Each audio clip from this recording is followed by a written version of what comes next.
And for the next 3 games, the scene shifts here in the NBL Canada Finals here to Budweiser Gardens down in London, Ontario. Game 3 just minutes away. It's the Halifax Hurricanes with a 2-0 lead against the London Lightning. Good evening, folks. Aaron Sanders, JP, Justin Prince. You know, I think the word trilogy has been used very often in this series, no doubt about it. Not only is the slogan, but it has much more meaning to it when it comes to these two teams. And JP, that's where we begin our story here. The Halifax Hurricanes, a trilogy means more than one meaning to them. Not only this is their 3rd straight trip to the finals, but they have a big 3 that's been delivering all the tools to do it within the last 2 games. Yeah, their formula has been working for the past few years, and it has been for sure this season. Of course, Billy White leading that charge for Halifax this season, along with the rest of the group. Mason, of course, a part of that group. A few players stepping up alongside with that as well. 3 players in both games, in fact, both averaging, in fact, double-doubles in points and rebounds in this one. Double-digit points, above 20 points per game each, above 10 rebounds per game, so a huge attack. Just able to eat up the glass inside and help continue to score on, of course.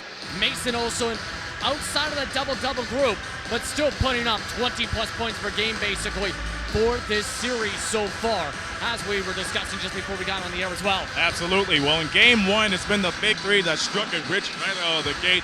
London Lightning tried to find answers to stop the big 3, but they couldn't. But, however, they got a big 3 of their own. We'll get to more on that later.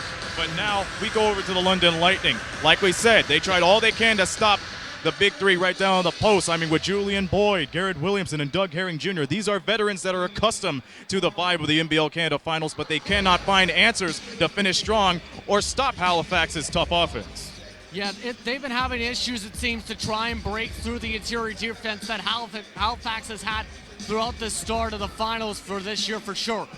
They, of course, have been stepping up big time in terms of scoring sheet, including Julian Boyd for the series, averaging about 19 points per game in the first 2 games of this series after averaging under just barely above double digits in the second round, for example. So they need to get themselves together. They can't stall out. They can't have multiple shots missed. They need more than just that big 3 group of Williamson, Herring Jr., and Boyd to step up. They need scoring. They need defense in this series, and they need to have it start now if they want to have a shot to try and get themselves set up for games 4 and 5 tonight with game number 3. And no question about it, I mean, it's one thing to try to have big shoes to fill right down to the post, but now they got another big shoes to fill. Ryan Anderson rolled his ankle in game 2. He's listed as day-to-day, but he will not play today. As indicated, he's in street clothes today.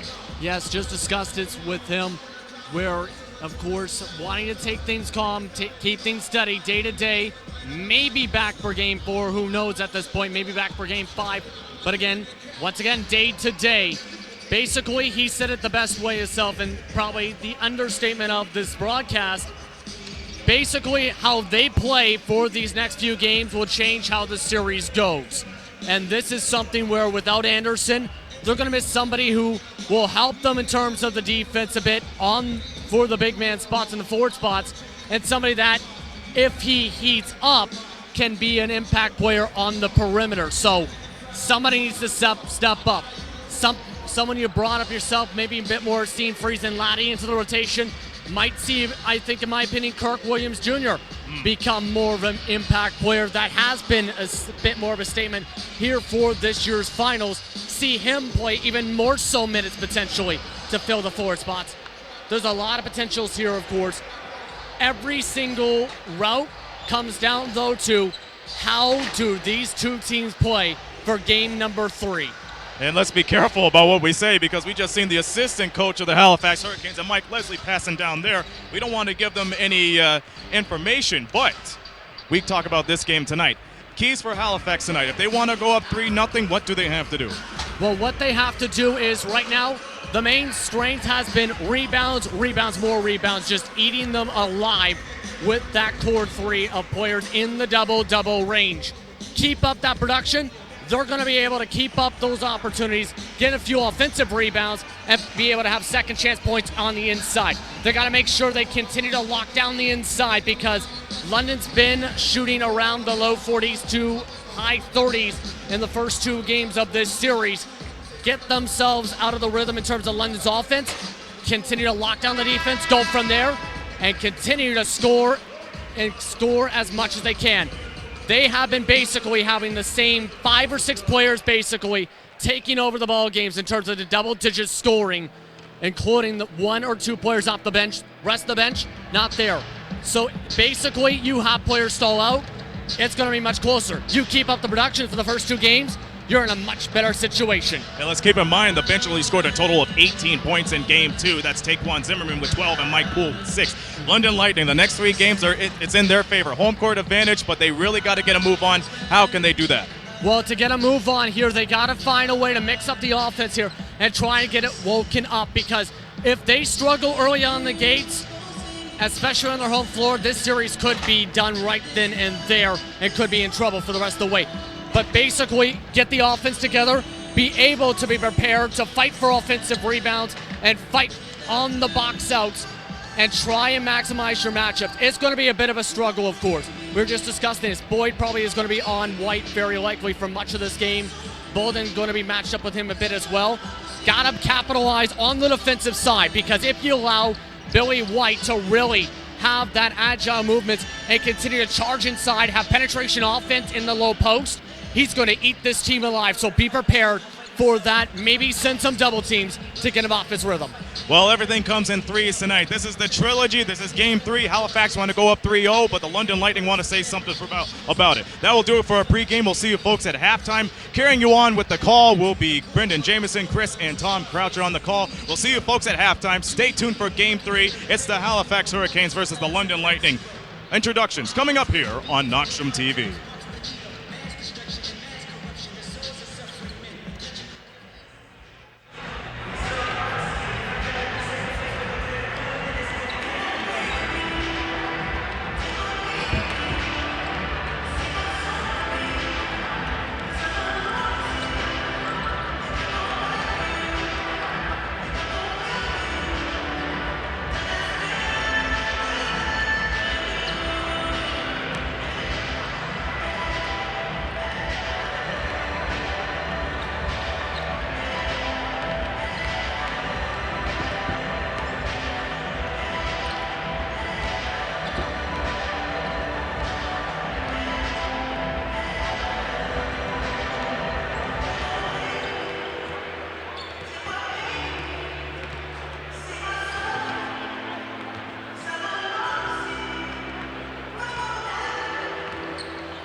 Good evening, ladies and gentlemen. Welcome to tonight's broadcast of this Knoxstrom TV game, Game 3 of the NBL Canada Championship.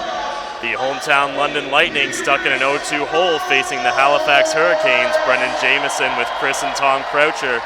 Chris, the Lightning find themselves in a rare hole in a playoff series, and the Halifax Hurricanes have really found a way to attack this Lightning defense early on. You know, for Halifax, it's really no secret. It's something they've been able to do for, well, basically as long as Halifax has had a team. And this year, it's been the same as last year in that they have Tyrone Watson down low, crash and bang, creating space, right?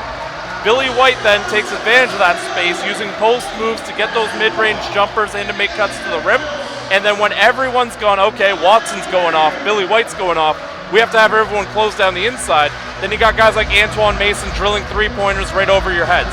It's been that formula for Halifax for 2 years now, and no one's been able to stop it because they are so good at it. The only time anyone's been able to stop it has been last year's finals, and even that took 6 games, plus an injury to Billy White, before anything really came of that. And I think Billy White being back, obviously he was a monster in games 1 and 2, but you look back to last season, you look back to those finals, London only broke 110 points once in a game against the Halifax Hurricane in those finals before Billy White got hurt in game 5. And remember, this is the London team that was setting every offensive record in the record book. As soon as White came out, London broke 115 points twice, including game 6, which was a 129-point game for the Lightning. Billy White being here is so crucial for Halifax because him and Watson can provide that interior toughness that London hasn't really had an answer for yet in this series. If I were Coach Vassell, I'd be looking maybe trying a little bit of zone, seeing if that can switch something up. I'd also be looking at my matchups here. I think Julian Boyd, one of the few guys on London who matches up physically with Tyrone Watson in that, with that ability to crash and bang. And I'd be trying to use the length of Mo Bolden on Billy White. And I think Kirk Williams Jr. is there to just give that extra support if they need that down low. Game tips off. Mo Bolden with control of the ball for the Lightning. Bolden crashing down on Clinkscales. He goes hard to the net, loses control of the ball though, and an early turnover for the Lightning. Another big subtraction this game for the Lightning. Ryan Anderson rolled his ankle off a shot in game 2. He is listed day-to-day. He won't play in tonight's game. Yeah, he's a big loss for the London Lightning. His three-point shooting spaces out a lot of what Boyd and Bolden do inside. White crashes down inside, but the shot doesn't go. Bolden grabs that rebound. Herring Jr. in control. Bolden's going to step up, holds on to that 3. Kirk Williams Jr. down along the baseline, feeds Williamson. Williamson drives, no good. Clinkscales dishes back. He's got control of the ball for the Hurricanes. Gets it over to Billy White. White takes a deep 3, and Billy White from deep. Well, he can shoot from outside too, so much for the interior work. But again, Billy White, one of the most versatile bigs that we've had in NBL Canada, and off to a tremendous start in these finals. So good at getting those shots no matter where he is on the court. Julian Boyd down low, and he gets a basket. The fans take a seat here in Budweiser Gardens. That's Watson backing up Williamson. He's going to dish out to White. White with another 3-ball short, though. Herring Jr. grabs a rebound. Total heat check right there. Herring Jr. driving hard to the net. He goes up, big block there. And we've got a foul going towards the Lightning here. You know, one of those guys who figures inside that we haven't talked about yet, Ramel Brown, a big part of this Hurricanes offense as well. And both him and White, and then also Watson, being able to average a double-double. I know Justin and Aaron talked about that off the top of the show. Those guys being able to provide that scoring and rebounding all the time just makes them constantly useful, even if the shot's not going. But that hasn't been a problem in the series. Clinkscales with control of the offense here, down under 10 seconds to shoot. He's making his way inside. Great move by Cliff Clinkscale, but the shot will not go. Herring Jr. over to Boyd. Down low to Williams Jr. Dishes outside to Bolden. He's going to try and back Billy White up. Tyrone Watson there, though. Read that perfectly, and the Hurricanes have the possession arrow. Watson read him the whole way.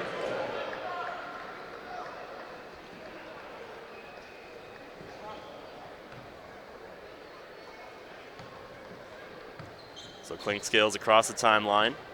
Leaves it for Brown. That's Billy White with control. Back to Clinkscales. Watson's going to take a jumper. No good. That's Williams Jr. with the rebound for the Lightning.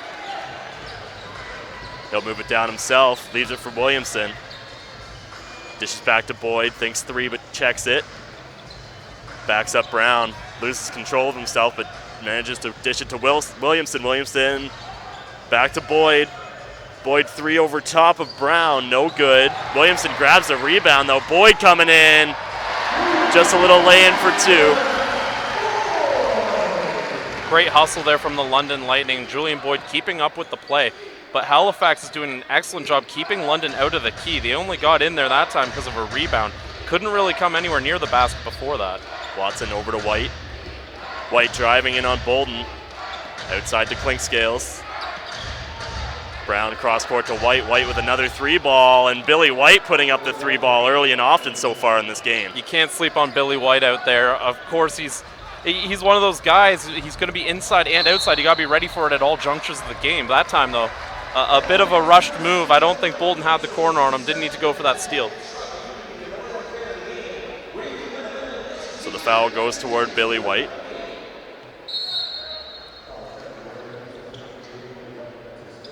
Williams Jr. deep out to Williamson. Williamson fakes his setup. Boyd drives in. Big one-handed finish there from Julian Boyd. Yeah, he identified the mismatch there. It was Antoine Mason forced to check up on Julian Boyd. That's not really going to work out well in any case. Ramel Brown back and down. Garrett Williamson. Brown outside to Clinkscales. Great ball movement here from the Hurricanes. Watson, and that's going to be a turnover, though. Just tried to feed it a little too finessed on the baseline there.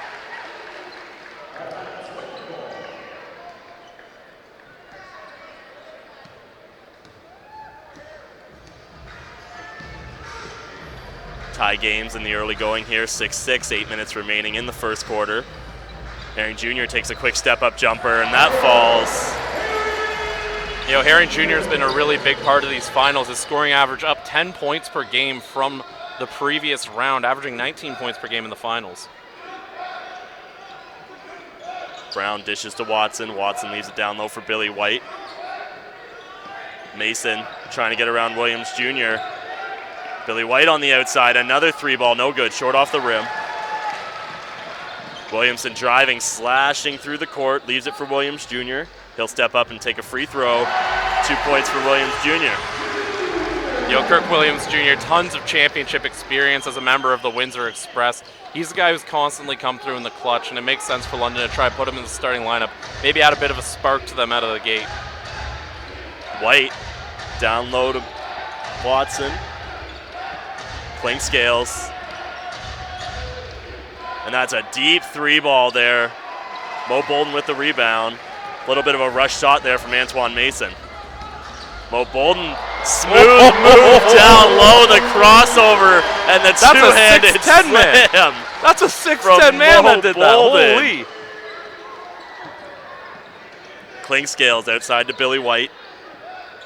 He's going to set it back up for his point guard. Clinkscales. Little jumper over top of Bolden, and that's going to go.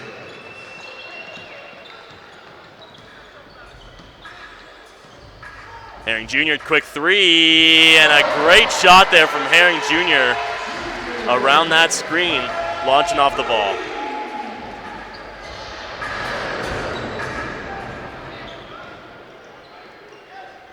Clinkscales down low to Brown. Brown's going to back up Garrett Williamson. He'll get no good off the glass there. Some great defense there from Garrett Williamson. Outmatched size-wise, but Williamson held his ground perfectly there. Herring Jr. feeds Williamson. Down low to Williams Jr. Got a mouse in the house. Mo Bolden, and he steps out of bounds. Unfortunately, takes the extra step. Something about the out-of-bounds lines here in London. They just seem to reach out and grab you. All right, so we're going to step into this first media timeout. The London Lightning, a 7-point advantage early on in this game. Tom, what are you seeing so far that's helped the Lightning jump out to the early lead? Few things. Putting Kirk Williams on for on Clinkscales early on, I think you could see that starting lineup change has been a big thing. You mentioned his experience defensively. mentioned his experience defensively, and he's been able to be a long, versatile athlete. They've put Herring on Mason, which has been interesting, and Garrett Williamson. And if Garrett Williamson can keep the matchup with Brown, keep Brown off the glass, very interesting alignment defensively for London. We saw the one defensive play by Williamson. If he has that in him, and you can allow Williams to be that long, versatile athlete, kind of disrupt passing lanes for a guy who really is great at controlling the pace and clean scales and really getting that offense rolling. It'll be very interesting defensively moving forward. I think the other matchup that's going to be really interesting to watch is, I think it's almost a Spider-Man meme of the guys looking at each other, Billy White and Mo Bolden. Two long athletes, can stretch the floor, able to play defensively with some bounce, rim protectors. I think those are the early things I'm noticing in this Game 3 matchup. And I think with Billy White, obviously I talked about his interior play, but he's nailing threes. He's had that to his game.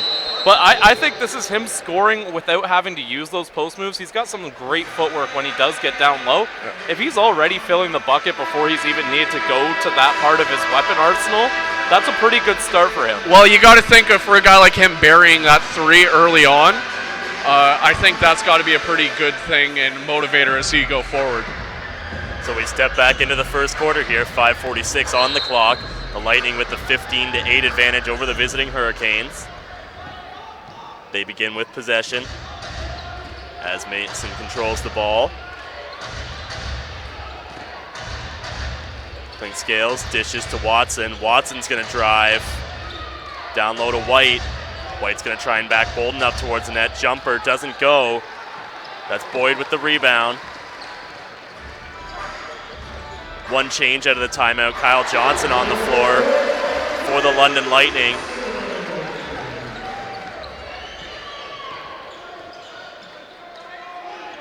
Brown with control, down low to Mason. Beautiful Great move pass there from Brown and Mason. Mason cutting to the net.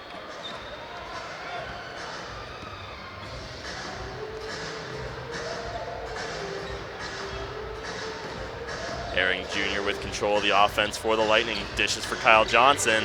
Leaves it for Bolden. Bolden steps up, takes his first three. No good. That's Mason coming in for the rebound. Clink Scales behind the back to Billy White. Beautiful pass, beautiful finish there from the Hurricanes. Almost casually behind the back there. Williamson leaves it for Boyd. Boyd down low to Herring Jr. Herring Jr. is going to back up Clink Scales. Great move from Herring Jr. Unfortunately, the basket doesn't go. Clink Scales driving, and that's going to be an easy foul call there for the referee, really just preventing the basket there. Yeah, Kyle Johnson knew he was beat on that one, so just shove the guy, make him earn it. 16 seconds left on the shot clock.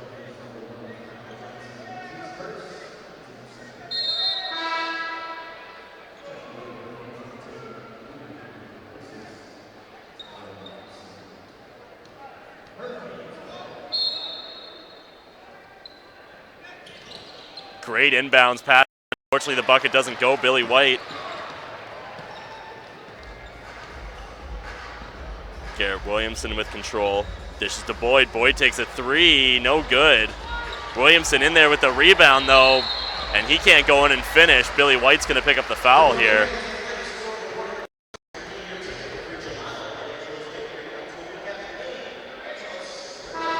And that's a second foul already on Billy White early in the game.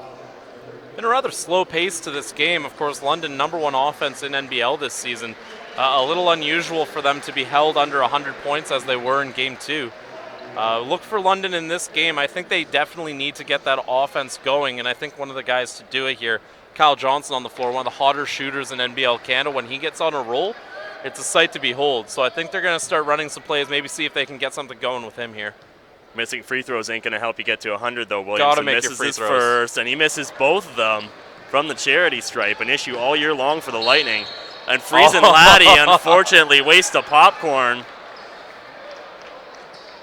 And Cliff Clinksales helps himself to a little bit of that spilled popcorn as well. That's harsh, man. All the buttery ones are at the top, too. That's the worst.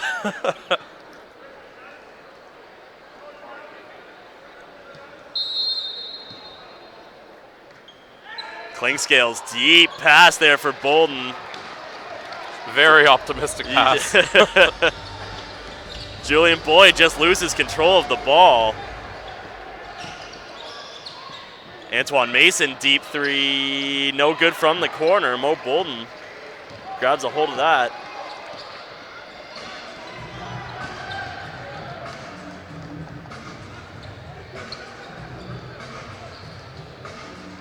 Williamson slows up the offensive pace. Julian Boyd, he's going to try and drive baseline.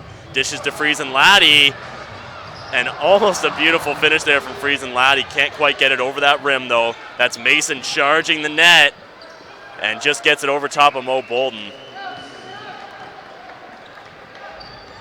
Hurricanes have cut into that Lightning advantage, 17-15, under 3 minutes remaining here in the first. Williamson driving the lane, a big block from Brown again, and that's Mason the other way, and Julian Boyd with a tough foul, or sorry, Mo Bolden, my apologies, with a tough foul on Watson the other way. He went hard into the fans.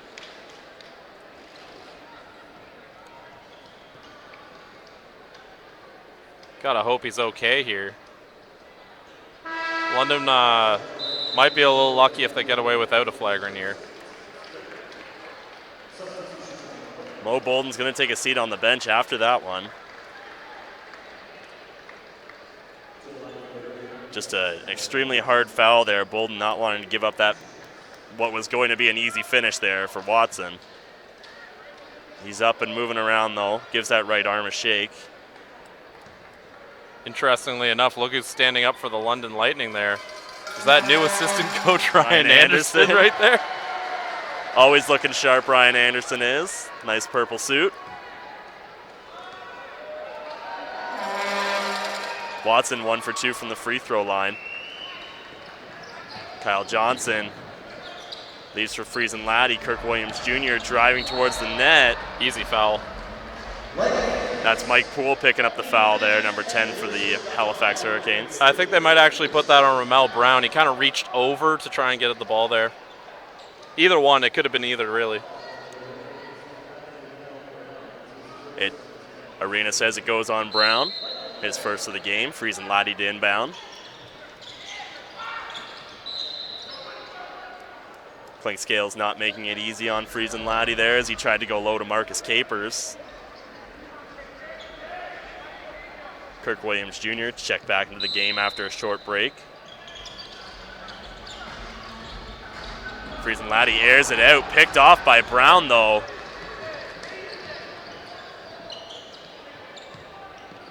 Klingscales across half court.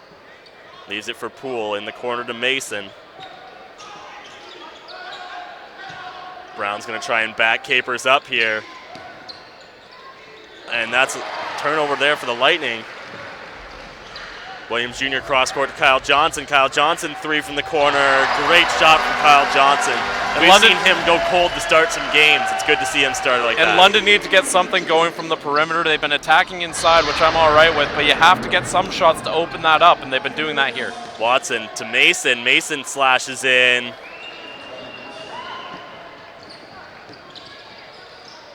Williamson, he's going to drive. No good. Late whistle there.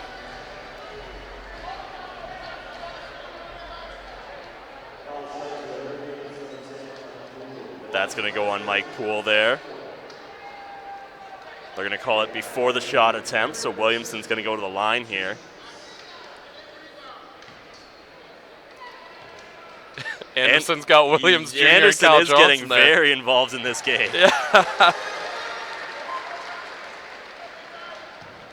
I mean, just purely on the suit game, every coach in NBL got to look out. He'd be winning the suit game right off the bat if he were to ever hop into coaching. Williamson 2 for 2 from the line, 22-18, 145 remaining here in the first.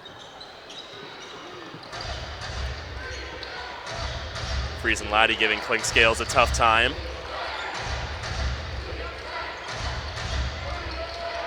Klingscales sets over to Mason. Mason's gonna drive. Little jumper. Mason can't miss when he gets from about 10 feet into the basket there right now. He's so effective, and he's a spiteful scorer. He loves when someone is getting in his grill and then he can try and one-up them. That's when he's at his best, and he's showing that here tonight. Capers trying to back down Poole. He dishes to Friesen-Laddie from the corner, and Joel Friesen-Laddie hits a three. You know, Joel Friesen-Laddie looking for his third straight championship with the London Lightning last year, and then was with Halifax the year before. Tyrone Watson steps up, takes a jumper from the free throw line. Just so much championship experience on both teams because of the continuity that each team has had year in, year out. Kirk Williams Jr. trying to back down Cliff Clinkscales, and Cliff Clinkscales holding his own against Williams Jr. Williamson driving to the basket. Watson goes in with a hand there. He's going to pick up the foul. Williamson's going to go to the line again for two.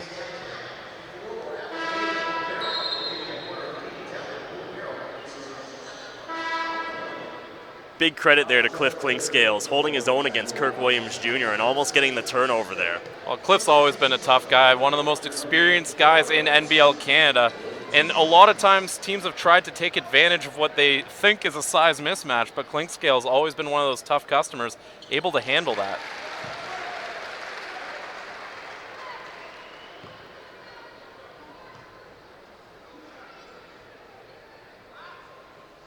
Williamson 2 for 2 again from the line, making up for those early misses. Herring Jr. is going to check back into the game for Williamson.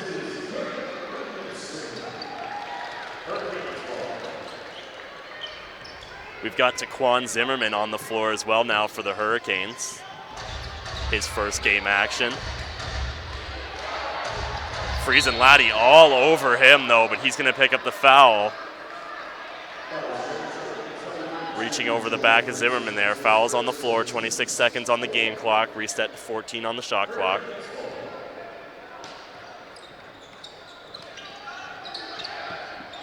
Brown with control. Battle going on down low. Capers, and that's number 15, Reefer, and Capers going hard at it. Pirouetting around each other for about 5-6 seconds there before the ref blew the whistle.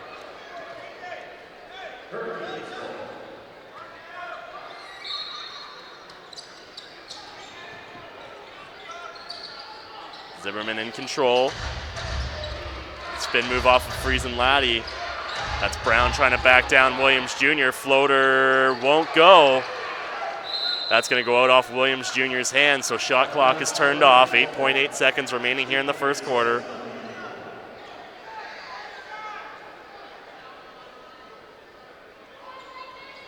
The Hurricanes presumably with last shot here. Mason will hold it, slow it down a little bit. Great passing there from the Hurricanes. And time will click off to the end of the quarter there. But at the end of one, the London Lightning used some home court advantage. They'll take a 3-point lead going into the break. Tom, the Lightning with a 7-point advantage early, cut down to a 3-point advantage by the Hurricanes now. What'd you see coming out of the media timeout that helped the Hurricanes cut it down a little bit? Well, no, the Hurricanes, Mason, with some great individual creating offense, and I'd like to kind of defend how London defensively was playing. London defensively, they were putting Friesen-Laddie early on, or they had Williams early on Clinkscales, and now they had Friesen-Laddie come in. So they're trying to get long, athletic, aggressive defenders at the point of attack, really force Halifax into some great individual plays, which Mason was able to do, as you saw, but really forcing Halifax to struggle to initiate the offense. We all know what an important player Clinkscales is for Halifax. Again, though, you're right. It's a 3-point game because of some great individual efforts right now from Halifax. But if you're London, you're happy with the defensive effort. You're liking the fact that you're on pace for over 100, which is key. I would say the one big one for the London Lightning, something that's kind of eluded them all year, 50% shooting from three-point land, 3 of 6. They haven't been able to make their threes consistently, really, at any point this season. So London being able to do that now, guys like Kyle Johnson, guys like Friesen-Laddie, with Anderson out of the lineup, the onus is on them to take care of the three-point work, and they've been doing it really well, especially in that first quarter. Can they maintain that? That's the question with London. However, this is a promising sign because, again, we talk about how similar this is compared to last year's London Lightning team. And now you've got their three-point shooting back to around where it used to be last year. They were shooting the lights out from beyond the arc. Yeah, and you definitely want to talk about, I agree with that. I think if you're looking at this game early, London has produced more efficient, more free-flowing looks. Halifax has really had to get theirs. It hasn't exactly been just natural ball movement. Now that last play at the end was a perfect example how you have to attack the aggressiveness of that London defense. People have to move. You need to get cutters and have London players overhelp. But early on, London's offense a little bit more free-throwing. We saw the Kyle Johnson three, talking about the threes. In transition, finding those guys. If you're Halifax, what you need to do is you need to counter the aggressiveness, especially at the point of attack that London has thrown with these athletic defenders early on. Interesting decision by Coach Vassell, and it's early on is paying dividends. All right, so we jump into the second quarter here. The Lightning will begin with possession. 27-24, the hometown Lightning have opened up the lead. Brendan along with Chris and Tom. Herring Jr. with control of the ball.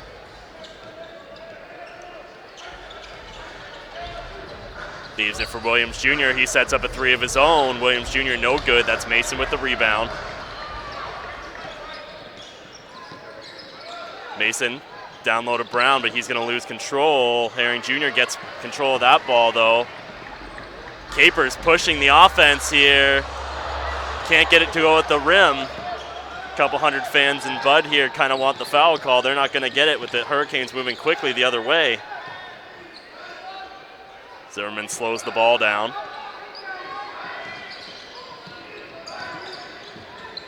Down low to Brown. Brown in the corner to... Sorry, that's Reefer with the three, but Brown's going to grab the rebound. Zimmerman to Reefer. That's Mason now who's jumped into that spot. Friesen Laddie with the rebound. Herring Jr. quick setup three, and that's a good three ball. And there's that free-flowing offense Tom was talking about. London in transition, so dangerous. Haven't seen them play that same kind of style this year, but we're seeing that in this game, and it's been giving Halifax problems. Big dimension is that the Hurricanes did have some good looks down there. The three ball just not falling for them. A forced shot there from Poole goes off the rim. Herring Jr. the other way to Johnson. Kirk Williams Jr. setting up screen. Johnson, three ball, no good. But Poole's going to foul him, so Johnson will go to the line for three here.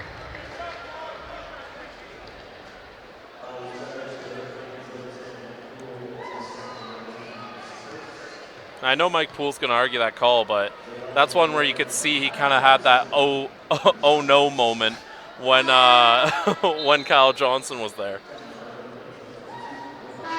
I mean, Kyle Johnson maybe playing a little soccer with the kick there, but gets himself to the line either way.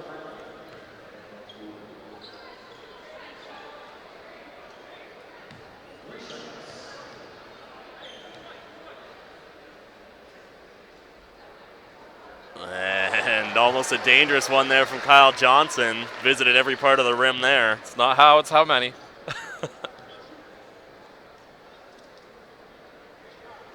And he will miss the second one, though.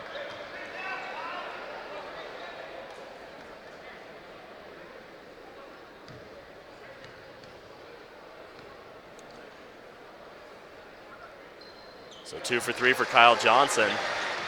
Lightning have turned that 3-point lead into an 8-point lead early on. Clinkscale's back on the court for the Hurricanes. Him and Zimmerman exchange. Herring Jr. playing tough defense on Mason. Clinkscale's cross court to Reefer. Reefer step in two, no good. Herring Jr. with the rebound. Friesen Laddie, though, loses control of the ball, unfortunately. So an unforced turnover there for the Lightning. Give the Hurricanes the ball back. And really that could be critical because the Hurricanes a little bit on their heels so far at the start of this second quarter.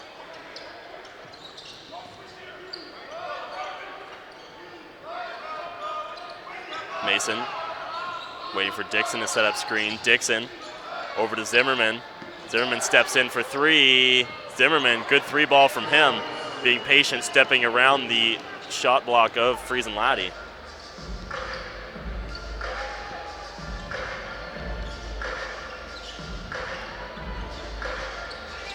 Herring Jr. looking to set up offense. Finds Kyle Johnson slashing towards the rim. Great bucket there, Kyle Johnson, just cutting to the rim, getting that finish, important for the Lightning too. Kyle Johnson starting to get it going. Reefer three ball and a quick transition basket from the Hurricanes. Well, there's an answer and a half right there. Great shot from Reefer.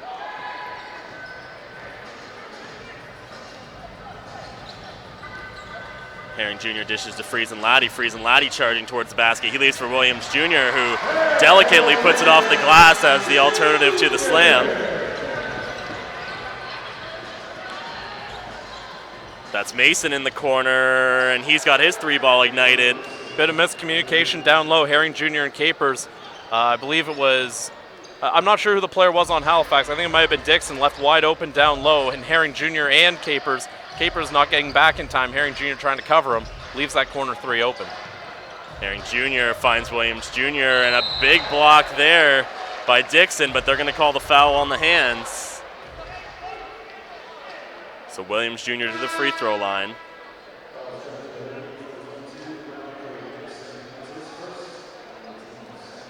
Eight and a half on the clock here in the second, 36-33.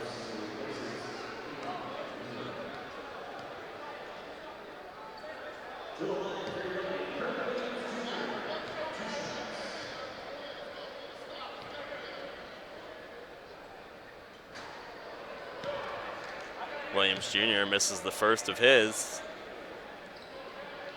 Very small lineup on the court right now for the Hurricanes.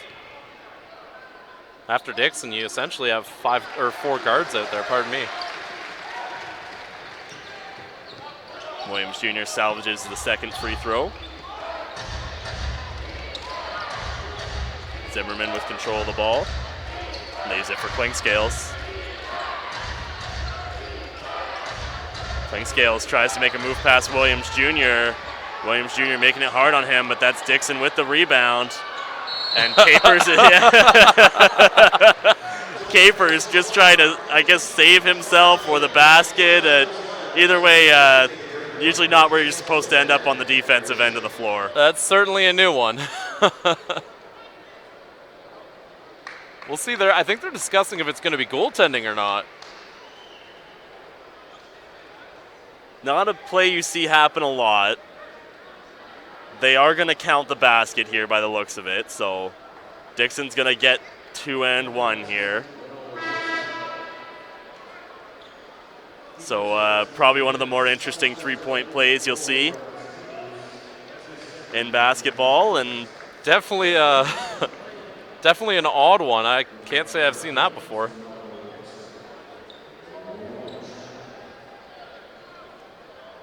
Pretty crucial bucket, too, for the Hurricanes. They can bring themselves within 1 now?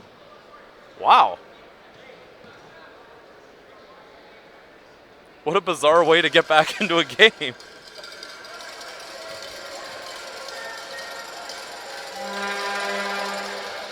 Dixon misses his free throw, though. Boyd grabs that rebound. Herring Jr. slowly across the timeline. Moves around the Boyd screen. Kicks it to Johnson. Johnson from the top of the key. Smooth stroke there from Kyle Johnson.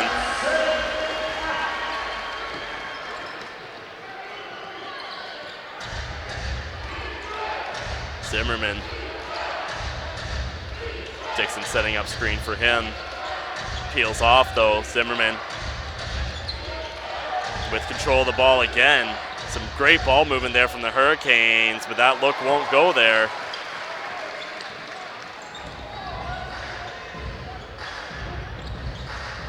Zimmerman right on Kyle Johnson now, no space. Kirk Williams Jr. with control. Williams Jr. takes a three, no good. Watson back onto the floor, grabs a rebound. Klingscales Making his way to the interior, that's Rouse with the ball. Zimmerman, top of the arc, 3 ball, no good. Julian Boyd, he loses control of that ball, but that's because Dixon's going to pick up the foul on him. London really working their bench, almost every whistle followed by a substitution, really giving a lot of guys minutes here. As Williamson steps onto the floor now. I should clarify, not giving a lot of guys minutes, but constantly rotating guys in, keeping them fresh. Might have something to do with that, very hands-on defense, quickly down the floor. Don't want anybody to get too winded. And again, without Anderson, I'd be surprised if we saw more than 8 players touch the floor for London. Kyle Johnson, he takes another quick jumper, no good though. Watson flips it and really should have just let that ball go. Herring Jr. with a deep heave. Great ball from Herring Jr.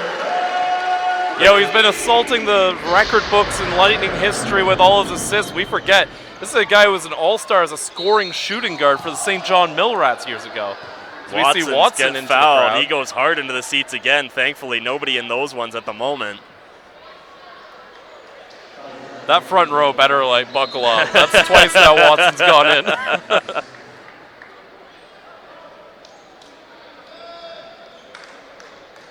So on the floor here, we've got Mo Bolden. Ashton Smith's going to check in for his first game action. Haven't seen a lot of Smith in the playoffs so far. Injuries and suspension playing a role getting him on the floor now. Watson sinks the first of his. Well, Ashton Smith himself was hurt earlier in the playoffs. Hasn't been able to play for quite a bit there.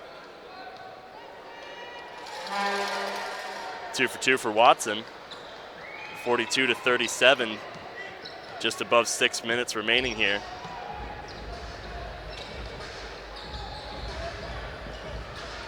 Smith to Boyd. Boyd takes a jumper over Watson, no good. Hustles and grabs his own rebound though, unfortunately throws it away. Mason read it. Mason leaves it for Watson. Watson driving, and we're gonna get a charge there. Great move by Mo Bolden to set his feet and take that foul. Well, speaking of reading the play, Mo Bolden had that going the whole way. Makes an excellent defensive play, and that's one of the things Mo Bolden's been doing all year long for the London Lightning, has been preparing with that defensive intensity. We're going to go to our third man in the booth, Tom. We saw a lot of different things in the start of that second quarter there. What was the thing that caught your eye? I think Halifax has adjusted a little bit better to the aggressiveness of London on defense. London trapping on the pick and roll. The Halifax, whoever's setting the pick, being much more aggressive and rolling, getting open, creating a few mismatches, and really taking advantage of the fact London is aggressively helping the helper. So I think that's one of the early things that's got Halifax back in this. Again, London not continuing to move the ball in offense, but you got to take care of the ball. There's a big difference between a dead ball turnover and the turnovers that London has given up early. It hasn't necessarily been a big difference at this point, but a lot of the turnovers you're seeing from London are in the play, leading to immediate transition opportunities, whereas London's opportunities in transition are coming maybe from long rebounds and pushing it. If London can just control their turnovers and make sure that they're not costly in-action ones, they should feel confident with how they're playing. I think looking at the way London's played, we made a big deal about that interior presence of the Halifax Hurricanes off the top. 22 to 15 rebounds in London's favor. So London's been the team winning those loose balls, making those extra plays, and getting themselves those extra possessions. Well, you got to think, too, that London is dictating the game, in the sense whenever you're forcing the opposing team to maybe go so outside of their traditional rotation to counter what you're doing, you have the advantage. When Halifax has to go small to counter what you're doing, you have the advantage. You can play the way you're normally playing. So we return from the media timeout. 5:50 remaining in the second quarter. The Lightning with the 5-point lead, 42-37 over the Hurricanes. Julian Boyd kicks it out to Bolden. Bolden thinking that three, but he kicks it to Herring Jr. instead. Over to Bolden. He'll take the three now, and Bolden finds his three ball. London 6 of 11 shooting from beyond the arc, just scorching hot. That's Mason charging towards the basket. No good, but he's going to go to the line for 2. And what's crazy is Halifax is shooting the 3-ball well as well. It's just London's had that extra advantage beyond the arc, and not only that, but London's been able, again, I was talking about the rebounds during that break, London's been able to turn those extra opportunities into points, and that's where they're getting this lead from. Antoine Mason, first one doesn't go.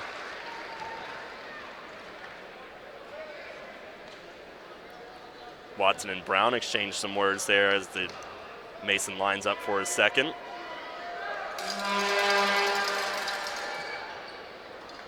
Makes the most of it.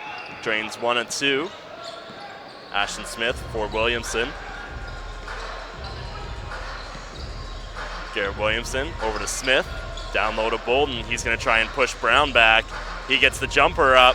No good. Great defense from Brown there. Forced a tough shot from Bolden. Clinkscales pushing the floor.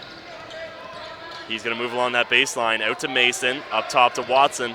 Watson takes the shot from the corner. No good. A little bit of lazy effort, though, on the rebound, but then a great block by Ashton Smith on Watson. Mo Bolden all alone down the floor.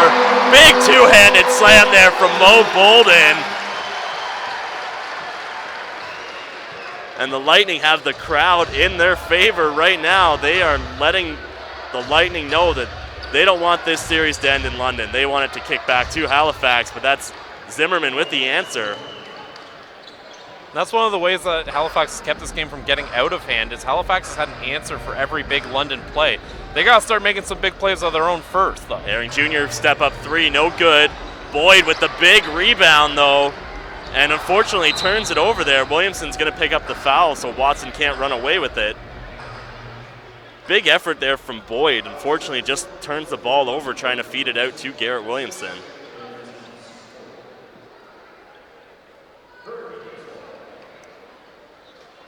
And again, you said it a couple times, but the anticipation of these Hurricane defenders a couple times have led to those Lightning turnovers. Unfortunately for the Lightning, points off of turnovers not going quite either team's way at this point. Well, I think both teams, based on last year and this year, both very familiar with each other, and that makes a lot of the defensive reads easier to make. Another behind-the-back pass there from Clinkscales to Watson, who goes to the basket for 2.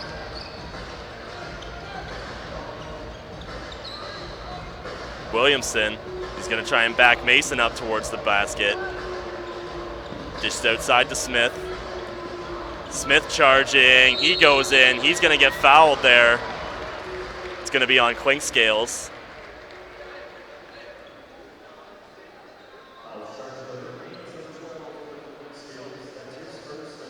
So Smith to the line. Just Clinkscales for his foul of the game.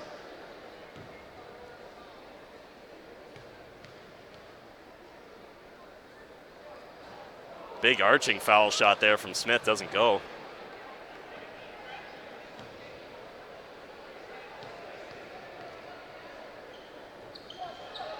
One for 2 for Smith, though. 48-42, 3.5 remaining in the second quarter. Clinkscales for Watson, up top to Brown. Mason to Zimmerman cutting in. He's going to move around, and unfortunately, an unforced error there from Zimmerman. London's caught something. Halifax has been making a lot of plays trying to work it around down the baseline. London's caught on to that, and anytime the ball goes anywhere inside that restricted arc, essentially, anytime the ball goes inside there, London's trapping and forcing a tough play to get out of that rough spot. Bolden to Williamson. Williamson kicks it out to Boyd. Boyd for 3, and that does a little dance around the rim, but it finds its way. Ashton Smith tight on Clinkscales. And that's Brown. He's going to pick up the moving screen there. And Brown, who had a big game 2 for the Hurricanes, so far in game 3, pretty much a non-factor. You know, I gotta say, one of the interesting things in this game, always in NBL we talk about the referees, evenly called so far, 11-9 fouls. And the free throws aren't drastically different either. Obviously, usually in a slower-paced game, you don't really expect there to. You would expect in a slower-paced game, it's because there's been a lot of whistles, but we've really seen it fairly called. Tom, what do you think has caused this pace to slow? Do you think this is intentional by London, Halifax, or do you think it's just the way both teams are battling? I think it's just the pace of the game. They know each other now a bit. They've all played. We're on game 3 now. They've played a bit. They understand what's going on. They understand each other's tendencies. I want to touch on the foul thing, though, because yes, it's been evenly called, but here's where the difference has been. Look at the free throws taken by London. There's a difference between fouls on the floor and getting to the line with the fouls. I should point out foul shots 13 for London, 7 for Halifax. London 8 of 13, Halifax 4 of 7. So those points, I agree with you. The referee's doing a good job, but London's been forcing the issue, getting to the line, and really being aggressive. That's been the difference that I would point out when we talk about the foul game. Because you're right, the referee's been very, that sometimes comes up here. And I think it's been relatively even, except London has been able to get their fouls while shooting and being aggressive. So we're going to jump back into the second quarter here. That was Mike Leslie with the timeout for the Hurricanes. Kind of sensing the pace going the Lightning's way. They have extended the lead out to 9 now, 51-42. The Lightning are going to come out of the timeout with control of the ball. Not something you're really used to seeing is that calling timeout when the other team has possession. No. Herring Jr. over to Boyd. Boyd from the free throw line. That goes, and the Lightning come out firing. And London's just really taking advantage right now. This is a team that's clicking. So Ramel Brown leaves it for Zimmerman. Zimmerman down to Brown. And Smith's going to take the foul there. It's a late call, but it is the right one. Boyd did reach in. Hit him on the arm. I don't know if you call that on the floor or part of the shooting motion, to be honest. But it was, again, the right whistle, but a much later one than it probably was expected to be. Ashton Smith's going to take a seat on the bench. Kyle Johnson checks back into the game.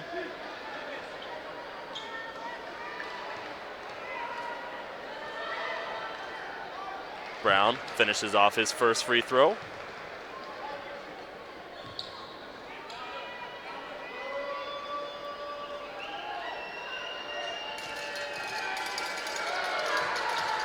Two for two for Ramel Brown. Williamson pushing the pace down the floor for the Lightning. Sets himself up, cuts to the basket, leaves for Bolden. Big block, though, by Brown. Julian Boyd, he's going to try and push Brown baseline. Another big block by Brown. And another shot. Just Ramel Brown happening. Doing it himself on the defensive end. His team can't come up with the rebound for him. Finally, they get the turnover out of bounds from Williamson. Zimmerman steps in for two, no good. But Brown, again, effort all over the floor right now. Boyd, he's going to foul Mason. It looks like, unfortunately, he got him with his face. Not an ideal shot blocking technique, but... Going back to Ramel Brown, though, one of the things that Hurricanes have been beating the London Lightning in is blocks. They've got 6 in this game, and off the top of my head, I'd say at least 4 or 5 of them off of Ramel Brown. So while he hasn't been putting a ton of points away, he has been doing his part on the defensive end.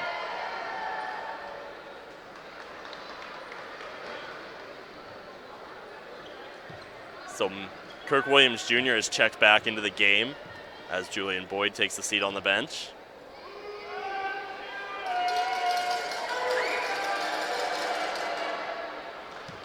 And Mason was fouled in the a three-point attempt, so this will be his third and final shot. Chorus of boos erupts. 3 for 3, though, for Mason.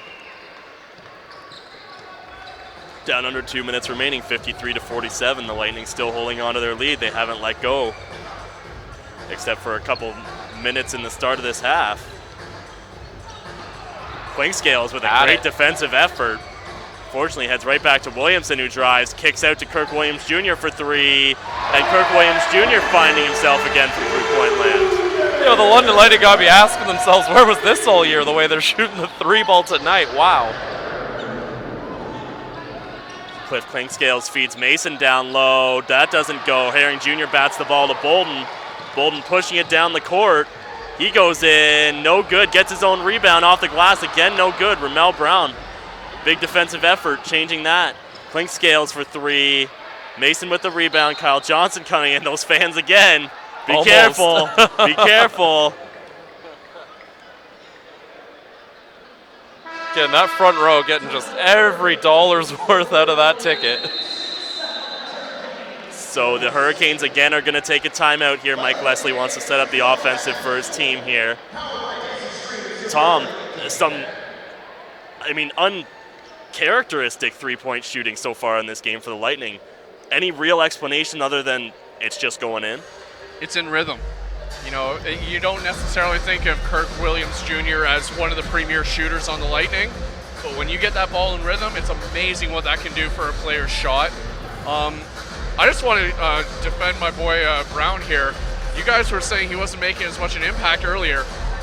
Boy, has he come back around scoring, but boy, has he started to make an impact when it comes to blocks, rebounds. Like you said, top of your head, I think 4 or 5. Yeah. Probably 1 or 2 since that comment. Well, not just the blocks. He also had a couple of good stand-up plays where he just made the right. The one that comes to mind is Bolden spun off him, and Brown read it the whole way and just put a stone wall in front of him. Because let's be honest, there aren't many players on London who can legitimately defend him. So if he can take advantage of that, I mean, London's thrown, and shout out to Kirk Williams Jr. while we're at it too. He's gone from guarding Clinkscales to Brown in this game. Yep. You want to talk about versatility, but just because he's guarding Brown doesn't mean that's not an advantage for Brown. You're starting to see him use his size, and not just his size, but also just the hustle. Great play. Got Mason an open look there. Really got to like the effort, and that's what it's going to take to really have Halifax back in this game. So 1:02 on the clock in the half. Hurricanes inbounding here. And and there's Ramel Brown saying, "I hear you up there. I'm gonna come get mine," with a big two-handed slam.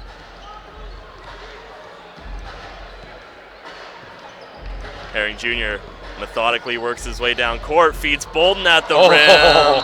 Yeah. And an easy call there from the referee as Zimmerman's going to pick up that foul. Kind of got under Mo Bolden, didn't give him anywhere to land.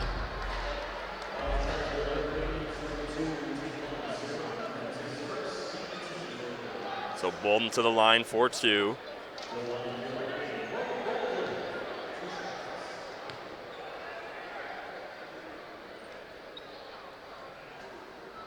And can't finish off his first.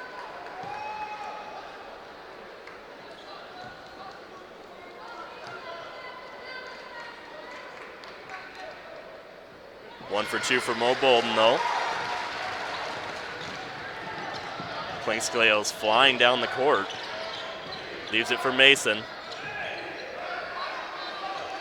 Watson dishes to Zimmerman.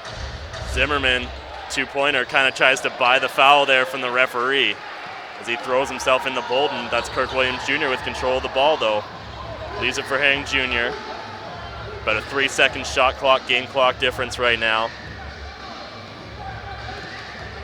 Herring Jr. cross court to Williams Jr. He steps in for 2. No good. That's Brown with the rebound. 5 seconds on the clock. Clinkscales to Mason. Mason driving. Can't finish. Oh. But Ramel Brown coming in to finish off the half and maybe give the Hurricanes a spark coming out from the third quarter. So we will take a break here for halftime. We will kick it down to Aaron and Justin. All right, gentlemen, thank you very much. It's 57-51 as we approach halftime. Game 3 between the Hurricanes and the Lightning. The Lightning with a 6-point cushion. Welcome down here for the Knoxstrom halftime. JP, it's pretty much playing the game of your own opponents. The London Lightning is just really giving the Halifax Hurricanes a taste of their own medicine inside. Yeah, London's just been absolutely eating them alive, so to speak, inside in terms of the offense. just finding every way really to break around the Halifax defense, as fans say hello, and try and continue up the attack. Been a lot of backdoor cuts, a lot of behind the back passes and down low passes for the high-low, and it's been absolutely working on all full cylinders really for London tonight, because it's just been an absolute struggle for Halifax to adjust defensively. Halifax, on the other hand, they've been having some more opportunities. They've been struggling like crazy down low. Yeah, speaking of struggling, you got to mention Billy White, too. A guy that is so admirable and so aggressive inside. He hasn't found any answers inside, but he's found some answers outside. Yeah, all of his points have been made from the perimeter so far. Zero made shots from inside the arc. Lots of opportunities down low. Only 1 rebound, so Billy White's been taken out of this game really offensively and on the rebounding side. Luckily, some of his teammates have been picking up the slack with 5, 5, and 4 from some of his teammates, but that's a huge part of your game missing there when he keeps on missing down low shots in the low post, sometimes having to work his way through traffic. London, especially with the 3-2 zone tonight, has just been locking down Halifax's offense right from the get-go, it seems, for most of the game so far. And it's a huge hill to climb, too, especially with Julian Boyd, who's just been running on a tangent lately. But once again, we expected this from him, but nobody expected a double-double from him right out of the first half. 11 points, 10 rebounds, yes. So he's been having some nice shots on the perimeter, having those decent plays down low, being the recipient of those backdoor cuts to have those plays. The one thing to think about, he's in foul trouble now. With that foul with about 2 minutes to go in the quarter, that was the start of the game. So that's something London might have to monitor, of course, in the third quarter in case he gets a fourth early on. But he's been one of those X factors tonight on the offensive end. Well, you know what? When you think of it, the London Lightning, we mentioned at the beginning of the show that, you know what, there's a lot of holes for them to fill in. Of course, inside, they have been doing it justice. There's another hole to climb, especially with Ryan Anderson out. But you can see from beyond the arc, they've been doing it well so far. We're not seeing them force those shots, but instead, they're shooting it only if necessary. Only when necessary, yes. There have been a couple tough shots in terms of contested shots, but London's shot selection, I think, has been much more improved than what I've seen in recent games for sure from them, where they would have a strategy sometimes for the last series, for example, take threes, they end up taking 15 in the quarter and missing most of those. Yeah. They've been really mixing up the shots. Started inside, having a lot of good mid-range shots. Now the outside game's been slowly starting to work itself in. Free throw game, though, when they have the ability to draw the contact, has to be improved with the 6 misses. But other than that, their offense looking like a solid B+ so far. Well, they have no choice but to respond like that because keep in mind, if they lose, they're down 0-3. Now they're on the verge of getting a win right here at Budweiser Gardens. Yeah. Halifax Hurricanes, second half, keys to the game for them. What's got to be done? Halifax, they need to turn things around because a lot of shots, especially in the second quarter, went way too strong when they had wide open and quality shot selections. So make sure you put some soft touch on some of those shots maybe so they don't end up going too far onto the rim, for example. Try and keep up the attacks and maybe get a little bit more of a play set up in terms of the inside perimeter because the zone's been absolutely stuffing them because London's been actually challenging them, I think. Wide open the paint on some of the zone plays, but because of the matchup with the 3-2 zone, they've been struggling to try and cut in. It's been a size mismatch many of the times with the 3-2 zone. So get the inside going, get the offense going, rest comes to you from there. Well, the name of the game has been consistency, and for the past 2 games, the Halifax Hurricanes have paid extreme dividends, especially coming out of the game in the second half and exploding off. But the London Lightning, it looks like they have their own number too. But speaking of the London Lightning, what do they have to do to maintain a home court advantage here tonight? Well, to maintain the home court advantage at this point, it's right now a lot of the good things they've been doing so far in the first half. They have to find a way to keep those going. But the main thing is make sure you keep Billy White in check because he probably knows he's been having not a good game. He was a big X factor in last year's finals, for example, Aaron. Absolutely. So I would expect Billy White maybe to try and wake up in the locker room, be prepared for that. Maybe be prepared once they try and set him up down low. And for Halifax, got to find a way to get your interior defense to back to what it was for the first couple games of this series. Ready to lock them down, ready for the backdoor cuts, And when you allow the second chance, because I've noticed this a lot of times, wake up on defense, because a lot of times offensive rebound comes, players freeze up for a second, London ends up driving inside for an easy 2 points and a layup inside. So be prepared for second chance points, because the offensive rebounds have been coming and coming from London's teams for much of the way so far, +6 advantage. Well, it looks like that we're preaching to the choir about some of the issues the London Lightning have the past 2 games, but the way things have been going so far, it's been sort of reversal of fortune. So that's the story right here. The Lightning are up 6 at the end of first half. But before we leave, let's talk about the Sudbury 5. They revealed the name of the new Sudbury team, the 11th franchise in NBL Canada history, well, in the franchise currently, this past Tuesday afternoon. And let's just say a big welcome to Sudbury. This is a team that might have the tools to do it, like the St. John's Edge did this year. Yeah, St. John's, you got to remember, they waited a year after having their initial announcement, too. So I think when you wait a year like that, it gives the organization a time to get the right pieces together, make the right decisions, have a good branding set up. The Edge, they hit the ground running and I think hit an absolute grand slam, so to speak, in terms of everything with the preparation from the coaching staff to the players to the marketing. I kind of like what we see with the Sudbury 5. It's definitely a unique look, I think, for sure. And definitely something that took some time to think about and plan things out. Now, we're going to see if they can continue that momentum going, because Sudbury, welcome to the NBLC.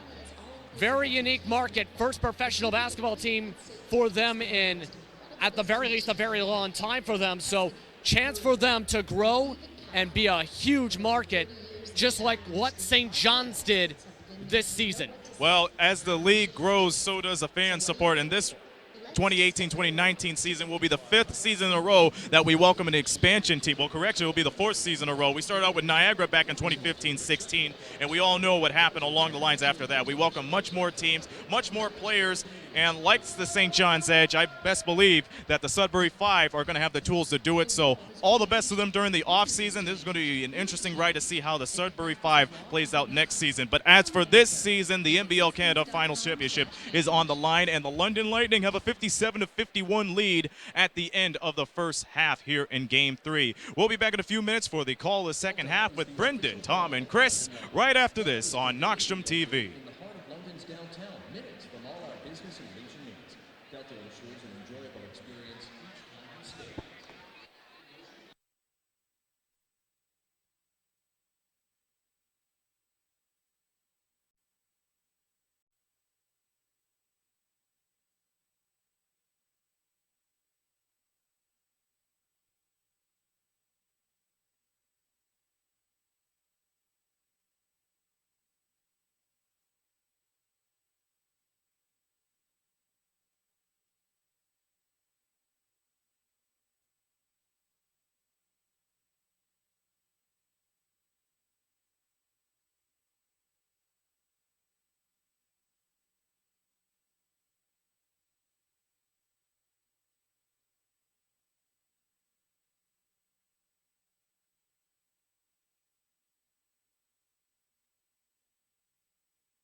Welcome back to the game, ladies and gentlemen.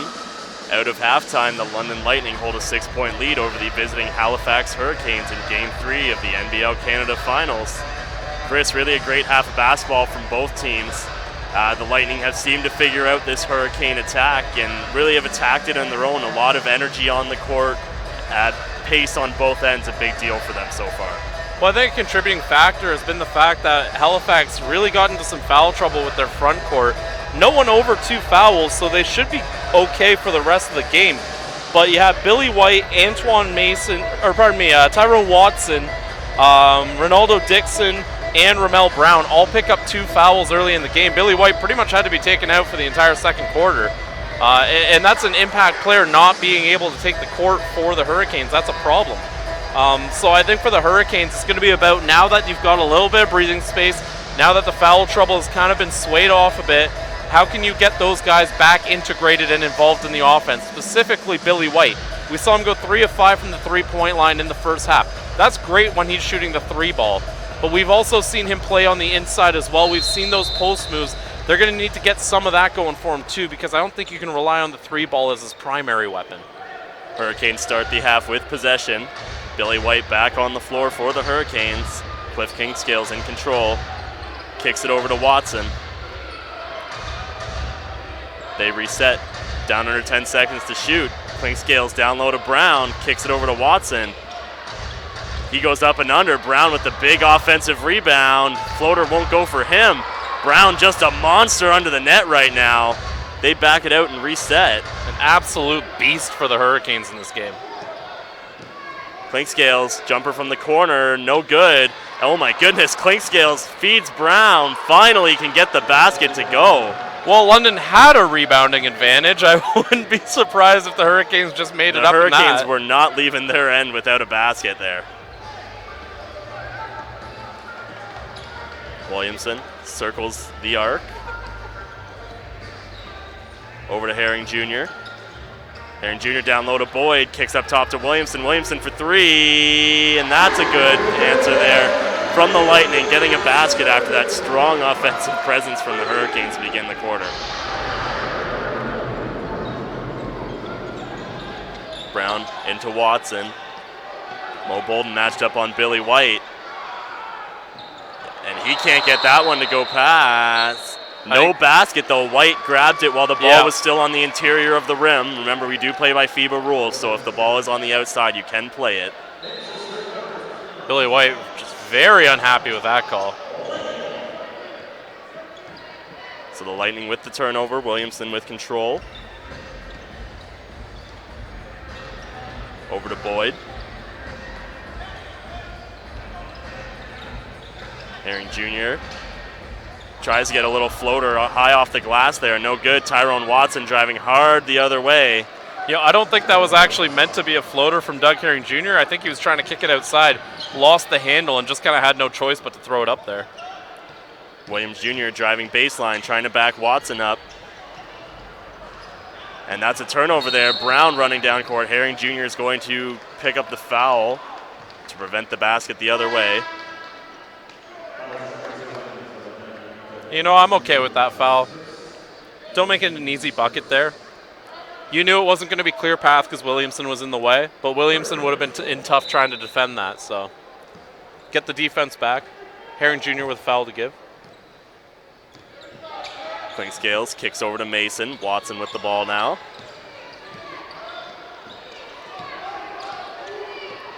Clinkscales looking for an option.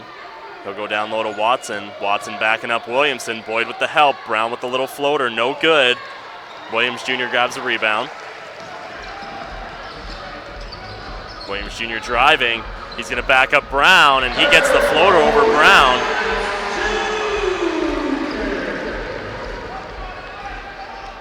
Williams Jr. again matched up on Clinkscales. Clinkscales takes the 3. No good. Bolden with the rebound. Herring Jr. pushing it. Boyd kicks to Williams Jr. outside. He'll take a 3 ball. And that's, I believe, third of the game for Williams Jr. Mike Leslie sensing again the game, the momentum getting out of his team's favor. He's going to call a quick timeout. You know, Tom, we saw Kirk Williams Jr. there. You mentioned his defense in the first half, his versatility there.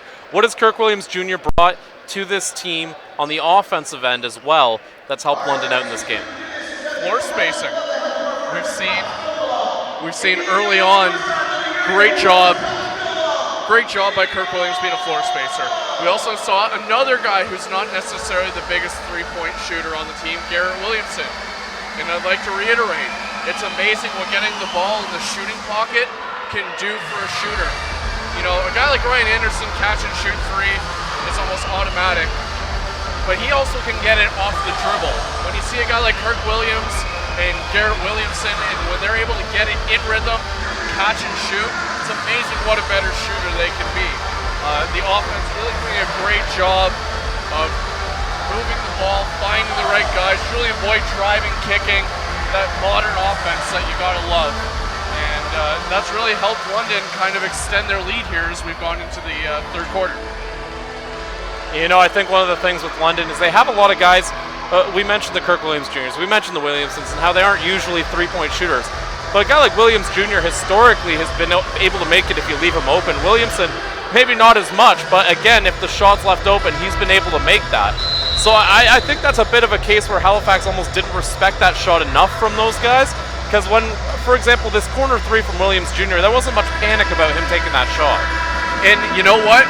You make one or two of those, you start biting on a pump fake when you close out and opens up teammates. So we return from the Halifax timeout. The Lightning have pushed the lead to 10, 65-55, 9 minutes remaining in the third. Clinkscale's pushing the pace down the floor. Brown with control, leaves it for Mason.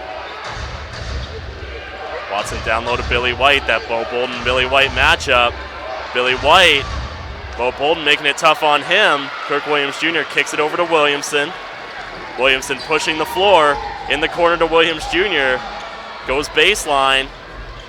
And a turnover there, unfortunately. Pass too hot to handle from Williamson. Watson over to Mason. Mo Bolden with a big block. Billy White tries to clean up, but Williams Jr. is going to pick up the foul here.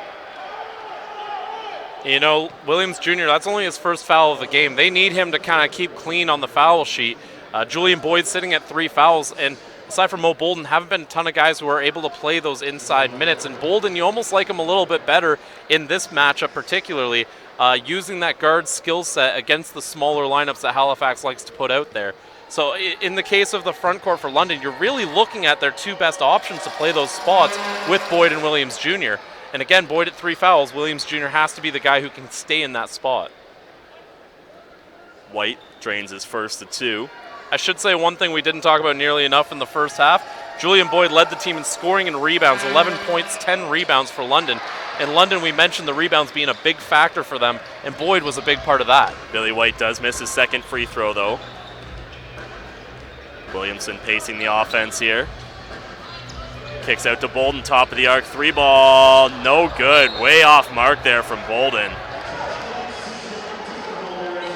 Really a good open shot attempt, just couldn't quite get his aim on.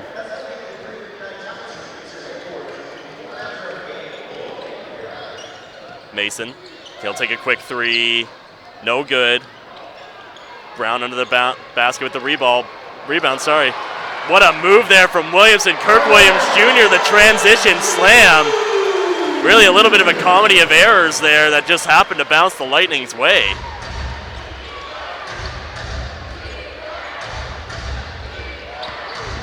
Billy White, he's going to get fouled going inside. Billy White. I'm not sure exactly what caught him there.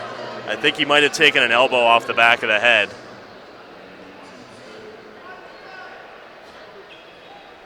You hope he's okay. He definitely looked in extreme discomfort going down there.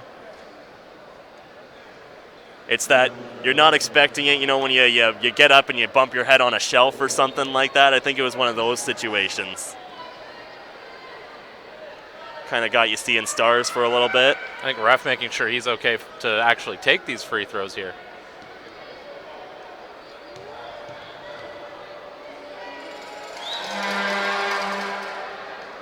Foul is on Mo Bolden. Billy White sinks his first.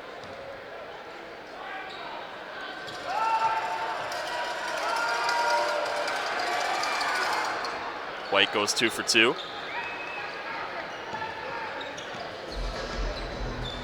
Williamson across the half court.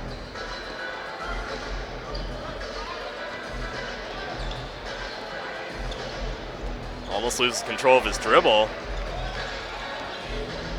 Down low to Williams Jr. He's going to try and back Mason up. Floater won't go. You know, that was going to be a tough shot from Kirk Williams Jr. no matter what. Don't know if I love that foul because that shot had a high degree of difficulty already, and now you're just letting him go and take shots for it.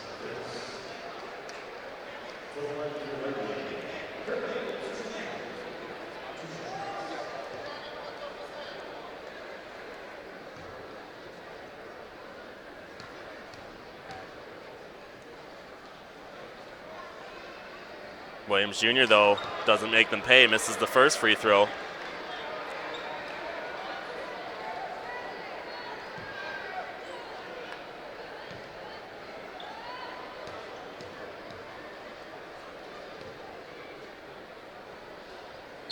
One for 2 for Williams Jr. Lead is back to 10, 68-58, 7.5 on the clock. Watson. Over to White, leaves it for Mason. Mason driving. And that's going to be, I believe that's going to be on Bolden there.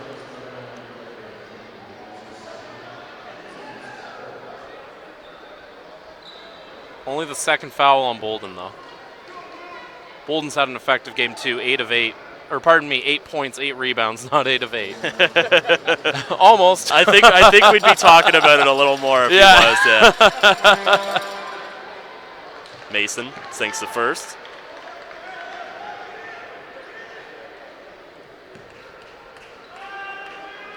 Should add the passing. Should add the passing game from Garrett Williamson and Doug Herron Jr. Williamson 8 assists, Herron Jr. 6.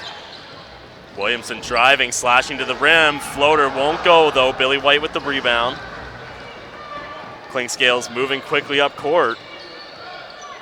Resets out to the top, or to the arc. Billy White kicks it back to Clinkscales. White down low to Brown. Wasn't quite ready for it, though. But they're going to say it goes off a lightning ball, so it's going to be a Hurricane possession still. 7 seconds on the shot to Clute. Tough possession. Sorry. Tough possession with only the 7 seconds left there. You know, the Hurricanes coming out in the second half, the ball movement has improved markedly. Absolutely. And this is the guy they wanted that shot for, too. Mason step back 3, and he nails it. Thought it was interesting he was doing the inbound because I thought they'd want to set up something for him, but it turns out that was exactly the play they had. Good job by the Hurricanes. Jillian Boyd kicks cross court to Bolden. Bolden for 3. No good. Watson with the rebound.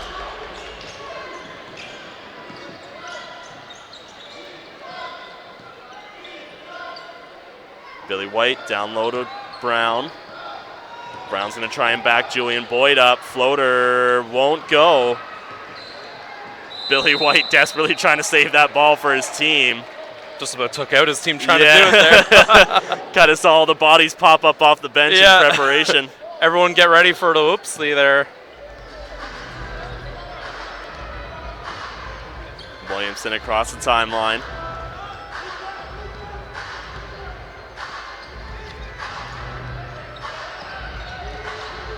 Williamson down low to Boyd.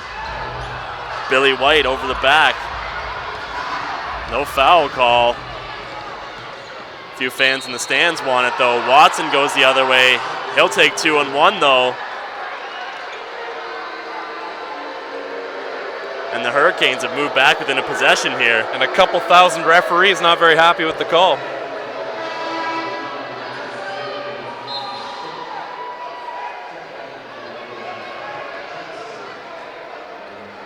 Kyle Johnson's going to replace Mo Bolden here.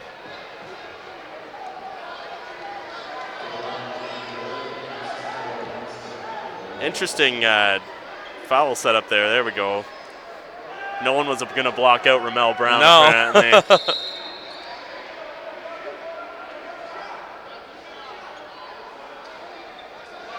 Not sure what the conversation on the court is about here. Pretty clear bucket and one.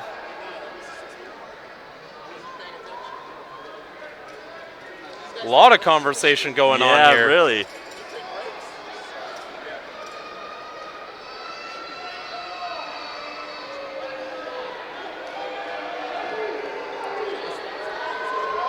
A lot of conversation as everyone's trying to figure out what's going on here on the court.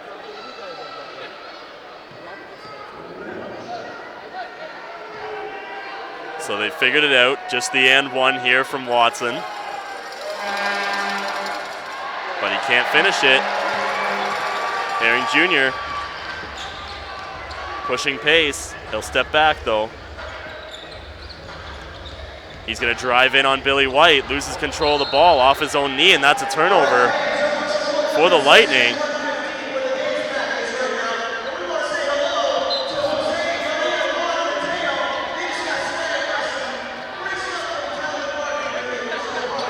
Scales over to Billy White.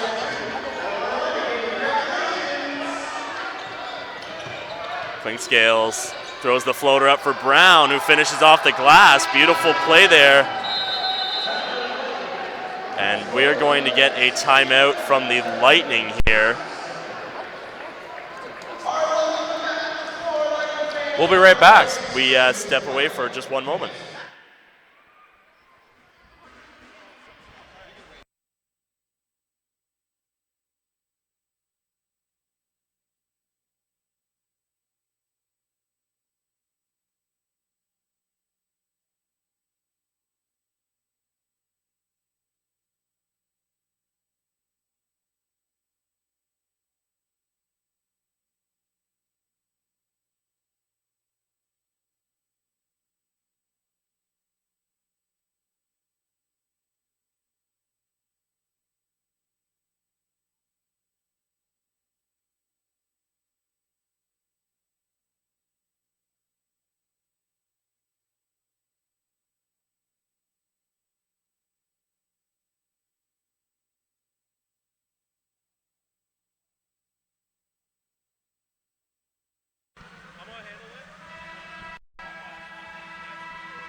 All right, ladies and gentlemen, we're back with the NBL Canada Game 3 of the finals between the London Lightning and the Halifax Hurricanes.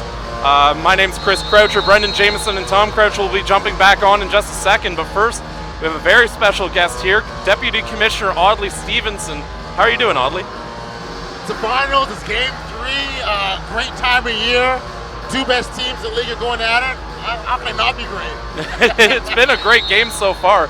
Yeah, how about the heart of the London Lightning here, like coming in and just showing something we haven't seen all series long when you're at home? Absolutely fighting right now, but the Halifax Hurricanes bringing the game back to within one. Audley will get off with the big news, of course, in the NBL Canada, and that is the new team in Sudbury, the Sudbury 5. Excited. Maybe just talk through exactly how that came about, what's next in the process for them as well. Well, you know, the process started for Sudbury a few years ago. In fact, Andrew Dale, the VP of Marketing, reminded me that he initially made the first call to the league. It was my predecessor's predecessor. Like it was like a couple commissioners back that started the process. Their application, their franchise application was approved last year. I don't know if you remember, in the summer we were ready to do an announcement, and they asked to wait. They wanted to kind of take some time and prepare themselves and get themselves ready. And I think in retrospect, I think it's a pretty smart move because look, more time to prepare doesn't hurt at all. And they did that, and we're really happy they did. This year, so when we came to this season, we knew that they were going to have their big press conference announcing their team name, and we're just excited because you look at that model overall. It's an OHL, the Sudbury Wolves owner, and they've already got the infrastructure. They've already got whether the ticketing people, the marketing people, all that in place already. They're just dealing with the different sports. So that could be a model we see in other markets, and who knows. So I think. We'll keep an eye on that and watch how that goes, but I'm expecting really, really big things out of them, and they're excited as we are as well as a league. And now, of course, with Sudbury joining the league, there were questions when the St. John's Edge came into the league about the conferences realigning. Currently, St. John's playing in the Central, even though obviously they're the most Atlantic of the Atlantic Conference. Yes, that's what my atlas says, yes. Yeah. Has there been any talk about what the realignment might look like if they do realign? So the understanding and agreement always was that St. John's would play in the Central for 1 year. So they're going back where they, again, what my atlas says where they should be, and that's what we'll see. And then Sudbury, of course, will Julian Boyd. Huge slam right there from Julian Boyd. And Sudbury, of course, will join the Central Division. So, is there the potential of a team leaving? Would that cause any chance of maybe discussions about changing that? And if so, what might that change look like? It hasn't as of yet. I mean, the drive-by Klink. Klink is a pro. Like, I mean, absolutely. Watch this guy. He makes his team go, and love his heart. But to your question, I mean, we haven't spent a lot of time talking about the leaving stuff because we're excited about who's coming in. But and we're the one thing the board has demonstrated, this certainly in my tenure, is the ability to be flexible and to respond accordingly. And I hate to kind of say cross that bridge when we get there, but we'll cross that bridge when we get there. Gotcha. And now, obviously, the big news for the London Lightning, of course, the 11-game suspension for Royce White. Mm-hmm. That's definitely one of the harshest suspensions we've seen in NBL Canada.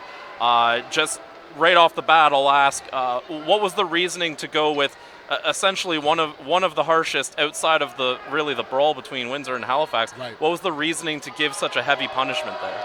Well, I will say out of that 11-game suspension, one was a technical that was received in the game. So but even 10 would still be one of the longest, right? Absolutely. No, I was kind of parsing it out there. Yep. The 10-game suspension, when you sort of look at certainly the interaction between he and myself certainly was fall in the category of inappropriate, to say the least. And unfortunately, this wasn't the first. There have been other instances as well where we've worked through and we've sort of drawn a line saying there's just some things that can't happen. And when you think overall the image of the league, what that looks like, those are certainly things that have to take into consideration, and that's where it came from.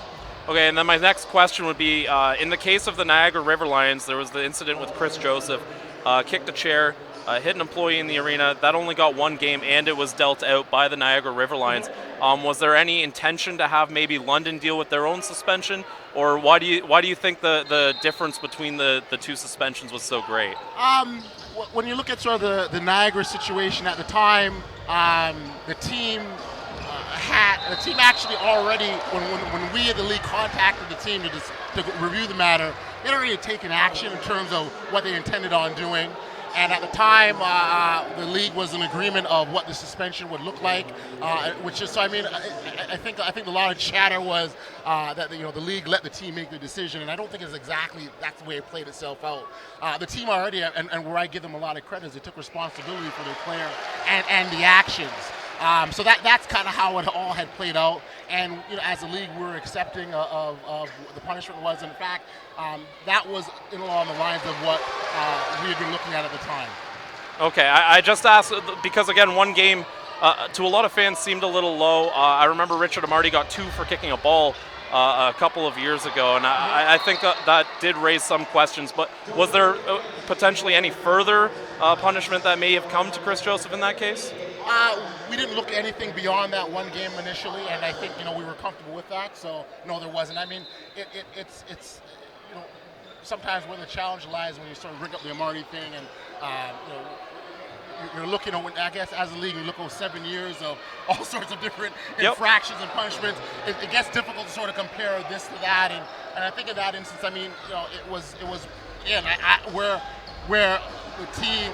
To drive by Garrett Williamson, where we gave credit to the team is the fact that they had taken action on themselves and shown responsibility, which is something that I actually commended the team for doing. Going to another thing that's often talked about in NBL, the refereeing. I think we've actually been treated to a very good refereeing game tonight. Yep. What sort of changes do you think, even just in the playoffs, have been kind of implemented to try and up that? One of the things that we did, and I spent, director of officials, Mike Falloon and I spent a lot of time talking about officials and things we can do and and how to improve and how to make them accountable across the board. And certainly one of the things that we have implemented for the playoffs is a self-evaluation, where each official coming into a game will talk about, okay, so what kind of things do I need to bring to the table? What are my strengths? What I do very well, and what kind of things do I need to bring to the table to improve as an official?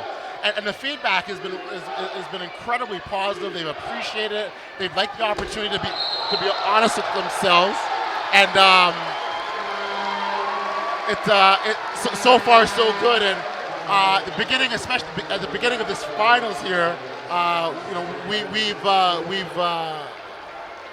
we held a conference call actually with all the officials, kind of talk about some of the priority areas and what we wanted to see and focus on and points of emphasis.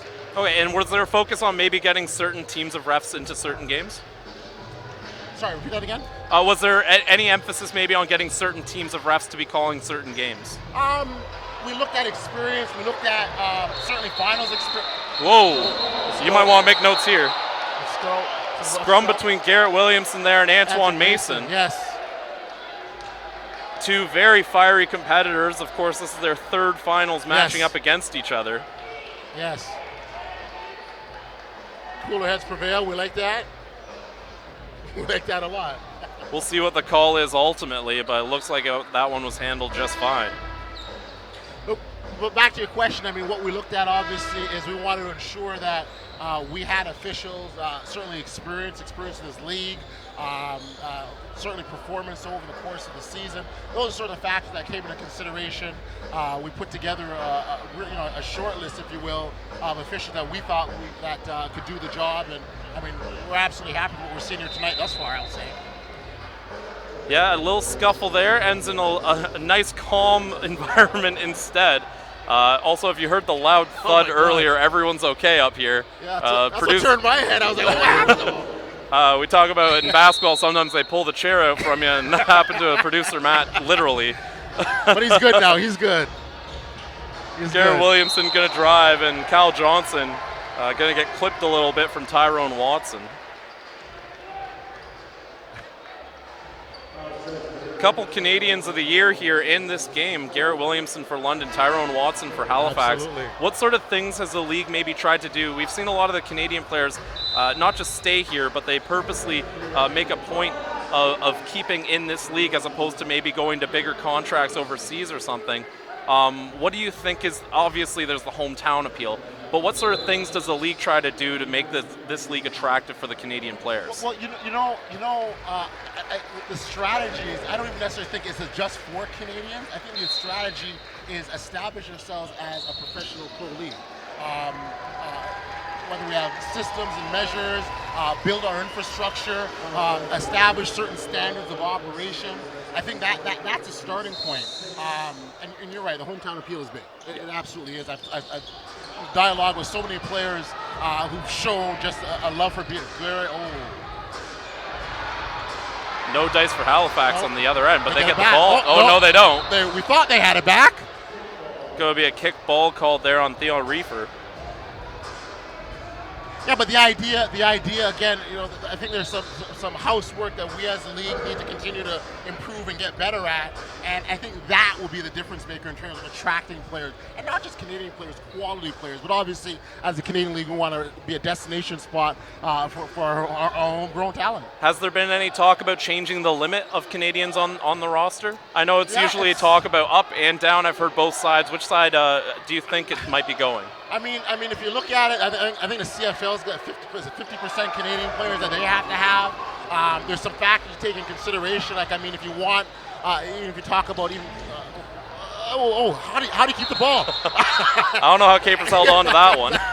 He fell and got up and kept his dribble alive. I love it. I mean, again, at the end of the day, we are a Canadian league, and we want to be a destination spot. We just talked about Canadian talent. So I mean, I myself personally, I don't know if I see the number going down. I just don't, and I think it'd be a hard justification to say, well, we got to reduce the number of Canadians. So I think the focus still needs to be continue to grow the game, continue to provide opportunities for Canadian players. And you know something, we talk about this league, it's not even just our players we create opportunities for, whether it's our broadcasters, our officials, people at score tables. I mean, Reddick, we are a Canadian league, and and on that base alone, I think it's difficult to support a reduction in the number of players per roster. Last 30 seconds here in the quarter. Halifax running down Cliff Clinkscales. He's going to turn the ball over, but it's going to be under Hurricane possession still. You know, we've seen both these teams in the finals now 3 years straight. 3 years, a trilogy, man. And I think what's most impressive is that we've actually had a very equal league. I think this is the first year where I can say both conferences, neither was really a runaway. Right. Is there any, as we see Capers going to come down the floor here, fast break for London. Johnson over to Bolden. Can't finish. He's going to go to the line. But we've seen that. We've seen the development of this league. We've seen the way that we've seen crowds teams. really appreciate the effort that we've seen. Oh, here. absolutely. You love it. You gotta love it here. What sort of steps? Obviously, you want parity across the league. Is there anything in place that might help some of the teams that maybe historically haven't been able to put as competitive a roster out there? Yeah, I think a lot. Where it's challenging is, and for example, there's conversations about like, hey, the salary cap, we should increase that. But certainly there's some teams that could handle an increased salary cap, and some don't. So those are the sorts of things we have to take into consideration. Our decision-making processes, we have to ensure, how are they impacting everyone, as opposed to just a few or a handful. I think that's really the starting point. And then as a league, we still have to continue to be able to find ways to support our team. We still are very active from a sponsorship standpoint. We've engaged with a marketing firm that is assisting with that. Let's see what happens in the last 14 seconds here. 13 seconds. That's going to be lightning ball right back to the Bolts. 12.7 left on the clock. London up 3, 81-78. And with a chance to take the last basket of the quarter here. 12 seconds, we got time. But to quickly finish that point, we enlist the services of Global Basketball to assist with growing, and I think when we increase our sponsorship, we can support our teams that way. I did want to ask, actually, with Global Basketball, as we see the setup for the last shot here, Kyle Johnson takes the three, no good, no foul either. Back the other way, that's going to end the quarter, 81-78 for the London Lightning over the Halifax Hurricanes, Game 3 of the NBL Canada Finals. One last question before we break for the fourth. You mentioned Global Basketball. What kind of steps have they taken? What have you seen from them that you think is promising in terms of your relationship with them for the league? So we held a conference call a couple weeks with Global to get an update in terms of where they're at, and where I think there's been a lot of the board members are probably most impressed with the amount of the level of detail and the work that they put in to truly understanding our league, to be able to go out and sell it. You really have to understand, and they definitely did their homework in terms of the league's reach, where teams are playing, the size of the arenas, the size of our crowds, and they put together a really comprehensive marketing package that they've now started to go out and really sell the league. So sorry to interrupt. So basically we'll see the steps that they're taking kind of next year more so than this year? Yeah, I don't think, in terms of where we're at this year, no, I don't think we will see anything. But in terms of what they've contracted to deliver on, we'll see that for next season. All right, Audley Stevenson, thank you for joining us up in the booth. 1 minute to go before the beginning of the fourth quarter. 81-78 for the London Lightning over the Halifax Hurricanes. You're watching Game 3 of the NBLC Finals on Knoxstrom TV. We'll be right back after a break.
right, ladies and gentlemen, we are back for the beginning of the fourth quarter. Brennan Jameson back in the game action along with Chris and Tom Croucher. The Lightning took a big offensive spurt at the end of the half to take the lead, or at the end of the quarter, sorry, to take the lead, 81-78. The Hurricane did find some chinks in that defensive armor of the Lightning, though, and cut the lead just down to 3. Always a pleasure to have Audley on the broadcast with us. Answered some much-needed questions for ourselves. Well, especially with the new team in Sudbury, getting some information like that, I know a lot of fans were intrigued by that.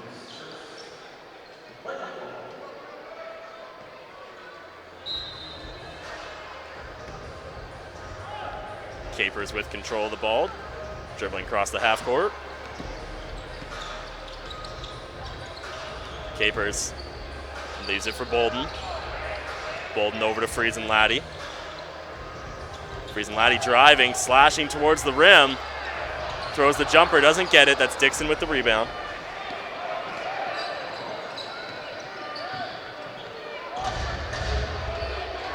Clinkscales to Brown. And Friesen Laddie's going to pick up the foul there. Calls it on himself right away.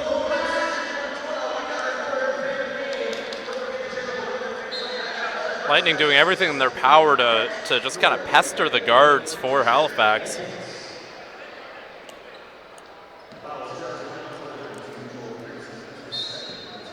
Only number 2 on Friesen, though.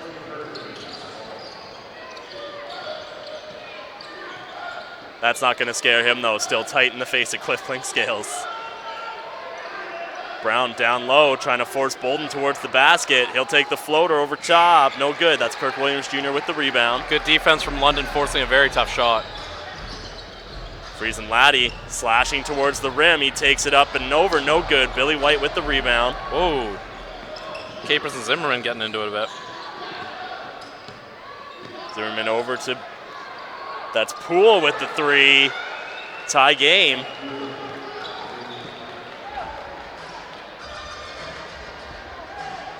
Capers with the screen around Kyle Johnson. He'll drive to the rim. From his left hand, can't go, but Kirk Williams Jr. grabs the rebound. Big block there from Poole. And the turnover as well. Hurricanes ball. Coach Vassell getting right at the ref. Ref won't even look at him. Pardon me, ref was getting a towel, that's why. Oh. So Billy White to inbounds from the corner. Clinkscales and Capers getting into it before the ball even touched Hurricane hands.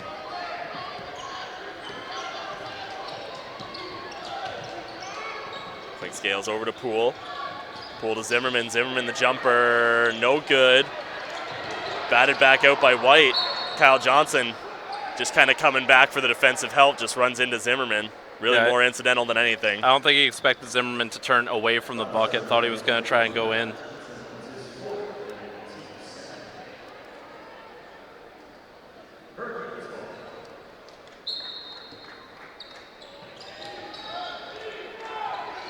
Ooh, Friesen Laddie just got caught in the mouth. And Friesen And then he Laddie's picked up the foul. Friesen Laddie tried to pick himself up on the floor, inadvertently trips up Ramel Brown. Well, he was lying there because he got popped in the mouth, and then while he's lying there, a guy tripped on him, and Friesen Laddie got the call. I don't know about that one. So the foul's piling up early against the Lightning.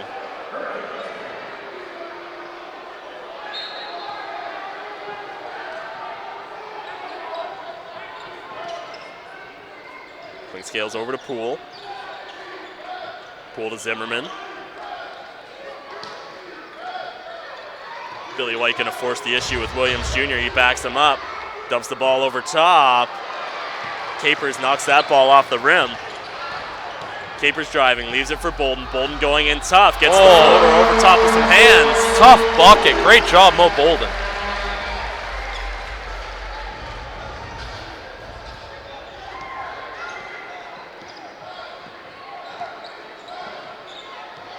Zimmerman holding his dribble, moves around the Brown screen.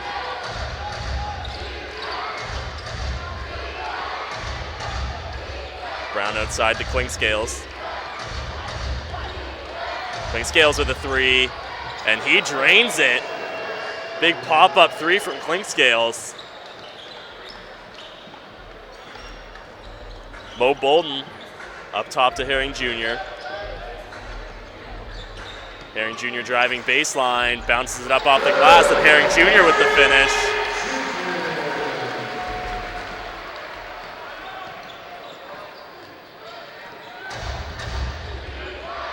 Zimmerman down low to White. White spinning, trying to force Williams Jr. back, and he was looking for a friend on the corner there, but the Hurricane offense moved before he was ready, or expected it, I guess I should say. Been a while since we've seen a 3 from the London Lightning here. They might look to get something going from the perimeter here. That's what worked so well for them in the first half and the beginning of the third quarter. Herring Jr. moving around a couple bodies, goes low to Boyd. Boyd, great move, almost underneath the glass. Beautiful pass. Reaches back and puts it away.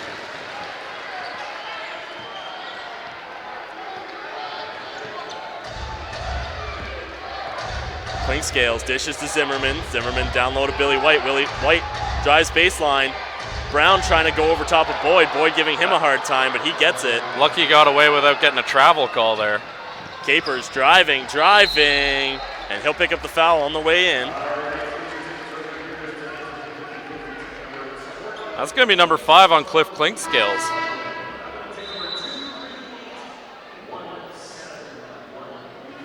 Mason checks back into the game. Sorry, no, he's going to check in for Zimmerman. Clinkscales is going to remain in the game. Well, that's your vet point guard. You're not worried about him picking up that foul. That's trusting a coach and a point guard who he's been coaching for a while now. Although maybe Actually, not. no, Zimmerman yeah. looks like he's checking back in. I think the coach might have just got the score sheet there. Capers drains his first. Well, that's one of the things that makes Zimmerman so useful for this Hurricanes team. He's able to play both the point and the 2 guard. So whether you've got him in with Clinkscales or you have him running your point, he's equally adept at doing both.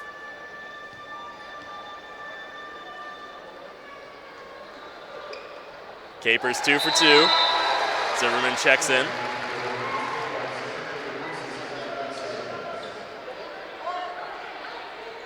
So you got 5 on Clinkscales, 4 on Watson and Dixon for the Hurricanes. London 4 on Kyle Johnson, and 4 different players at 3 fouls. Poole with control of the ball for the Hurricanes. Goes to Zimmerman, who leaves it for Mason. Over to Billy White. Billy White takes his first 3 in a while. No good. Herring Jr. tried to rally for that rebound. Unfortunately, just a few too many hands in there. Goes out off a Lightning player. Unfortunate turnover there.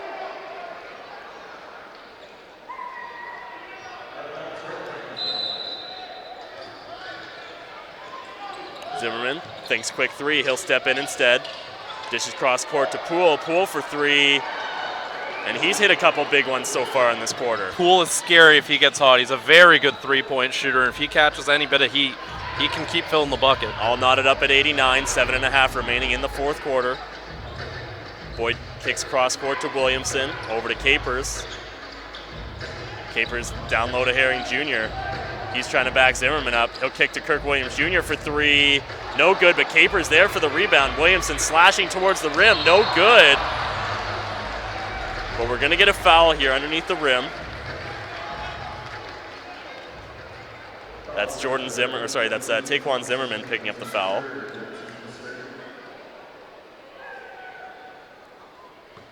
Williamson's gonna go to the line for 2.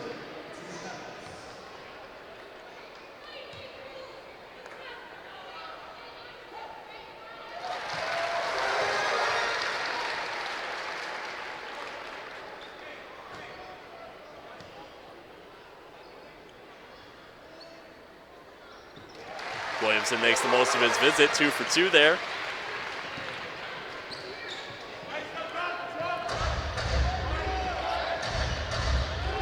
Mason with control of the ball. Over to Poole. Herring Jr. and Mason very animated against each other right now. That has been a great matchup all game. Mason, no good, off-balance shot. Billy White fighting for the rebound with Williams Jr. Ball goes out off of him. You know, one of the things Herring Jr. has done so well guarding Mason, Herring Jr. one of the better Lightning guards at working around screens, and that's been frustrating Mason just a bit. We've seen Mason get his shots the tough way. He's had to drive, he's had to take a lot of contact, but we haven't seen much of him from the perimeter, and that's because Doug Herring Jr. has been harassing him on defense. Bo Bolden. Ooh, he had Boyd cutting in. Leaves it for Herring Jr. He's going to drive cross course to Williamson. Leaves it for Bolden. Bolden for three. No good. Off the rim.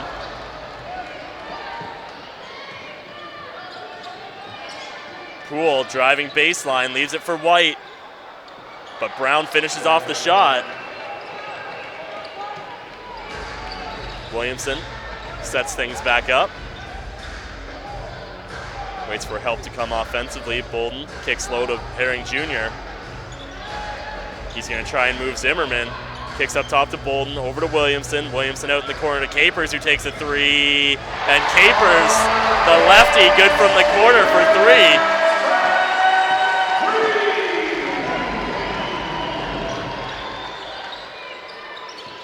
Zimmerman looking to answer. He feeds Billy White. And that's a travel on Billy White. So an unforced error at a critical juncture here.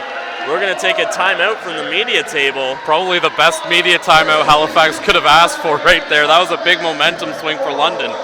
Looking at that quarter, we saw Halifax making a couple of miscues that let London take this and maintain this lead, but London hasn't been able to pull away. What do they have to do to try and get themselves that gap? Keep hitting their threes. Sorry, we're having a bit of mic troubles there. Go ahead, Tom. Yeah, no, I would say the key for London is to make sure they're continuing to hit the threes. Really, this game is going to come down to two teams shooting over 50% from three. Who's going to maintain that? Who's going to cool off? We saw Capers with the three. They're getting the looks, both teams. That's really what it's going to come down to, Chris. Yeah, I think it's been interesting the way Doug Herring Jr. has been able to play on Antoine Mason, because obviously Mason, a huge threat for the Hurricanes from deep. But we talked about he's still producing. This isn't supposed to be like, oh, Antoine Mason's being bad. He's having a great game. He's creating a lot of buckets on his own, but he hasn't been able to get those perimeter shots. And other than Mike Poole and very early on Billy White, we haven't really been able to see anyone play from that perimeter. What kind of things can Halifax do to maybe open up something from three-point land? Pardon me. I think a lot of the advice that I would give, I know in the previous series, a similar question, how can you get Ryan Anderson going? I think a lot of those things apply for Mason. Down screens, get the ball, get him moving off the ball. Whether or not that gets him open, and if you can get him going, great. But for all you know, London has shown that they're very aggressive in their defense. Maybe it causes miscommunication and switching. You're able to feed a guy like White or Brown down low. You know, I think another thing with London, they've been very disciplined defensively. We've seen in some games London could get a little bit scrambly. I think they've stayed with their plans. They've stayed in their formations. They've stayed on their man really well. And they've made it difficult for Halifax to get those openings, but Halifax still in it. So we're down in the home stretch here as Williamson cuts to the basket, gets the basket and one coming out of that media timeout.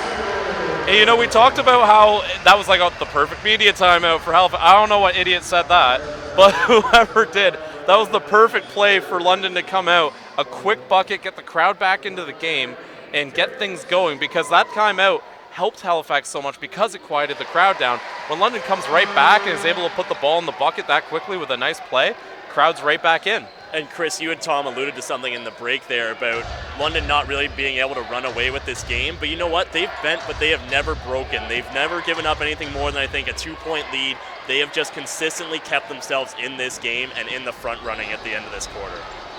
Bolden, unfortunately, though, loses control of the ball.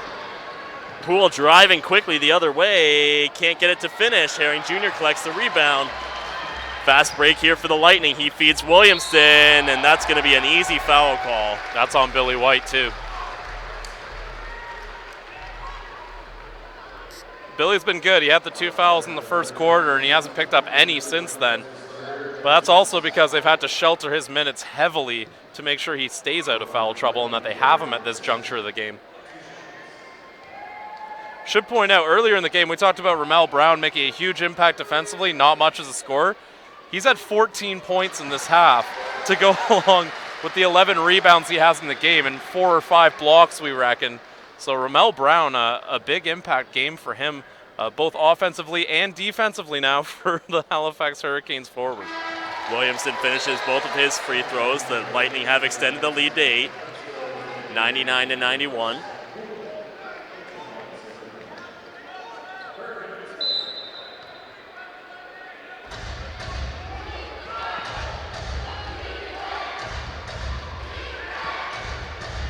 Clinkscales has checked back into the game.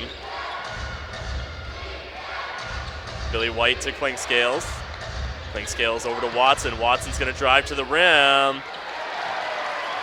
Doesn't go. I think Bolden might have got a piece of that. Herring Jr. around the screen of Boyd. He gets to the net, but no, he leaves it for Boyd. Big block there by Brown, who then just takes it away from Boyd.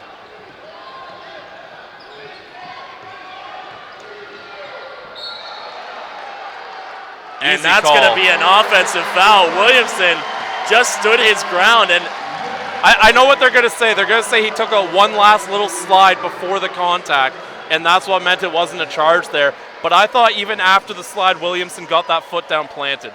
I know we're going to disagree. I see Tom, the third man in the booth. Tom, you can say what you saw. I just said what I say. You can defend the other side here. A little bit of a slide at the end by Williamson. I would say, though, 50-50 call, toughest in sports. Julian Boyd with the quick three. No good. Billy White with the rebound. Clinkscales dishes to Watson. Watson's going to drive. Leaves it for Mason. And that's going to be Julian Boyd picking up the foul, I believe.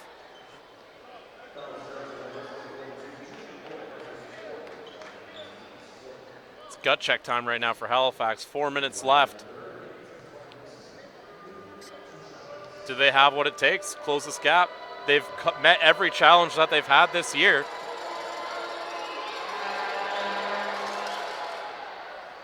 Such a funky release on Antoine Mason. It reminds me almost. It reminds me almost. I think it was Elvin Mims back when he was with the London Lightning. Shout out Ethan and Elvin podcast, or pardon me, between two jerseys. Had that late release that caught people off guard, and I think Mason's able to draw a lot of fouls with that. Williamson moving down the floor for Herring Jr. Herring Jr. to Capers. Herring Jr. holds it, waits for the screen from Bolden. Down low to Bolden. He's going to drive, under 5 to shoot. Great defensive play there by Billy White. And Herring Jr. with the turnover the other way. Beautiful hands. Herring Jr. down low to Bolden. Out off Watson, though. He thinks he goes off the shoulder of Mo Bolden. I think he was trying to maybe convince the ref. I don't think Watson was fighting very hard on that one.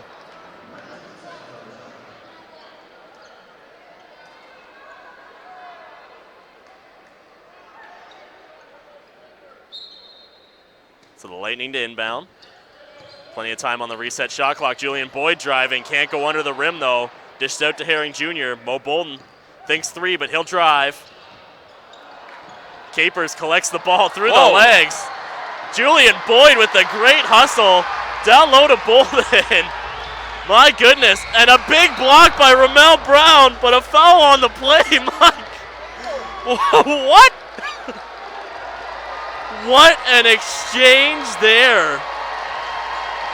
I think they're going to call that foul on Watson. That would be his 5th. That would be a big problem. The fans love it. You got to love that hustle there. Marcus Capers literally leaping his own team to get that loose ball. Through the legs. Julian Boyd hitting the deck to get the ball back. And then London Lightning now at the line shooting the free throw.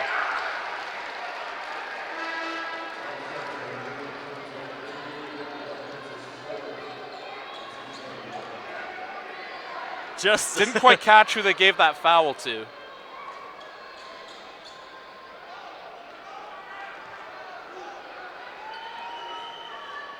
They're going to say that foul was on Billy White.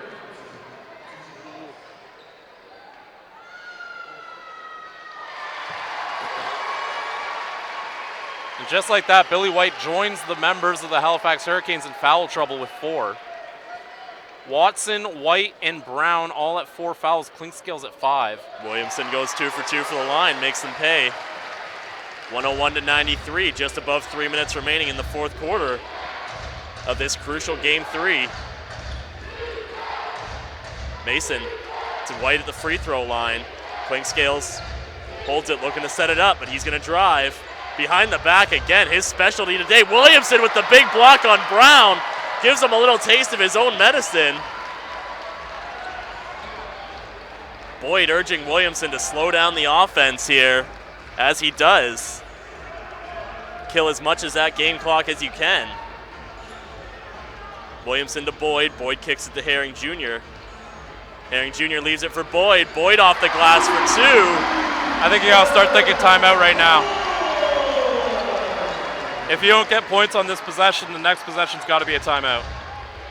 Billy White, big 3 ball, and he drains it. And just Silences. as you call it, he answers.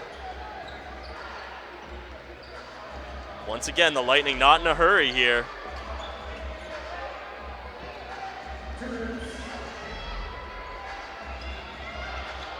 We're down under the 2-minute mark as Williamson drives.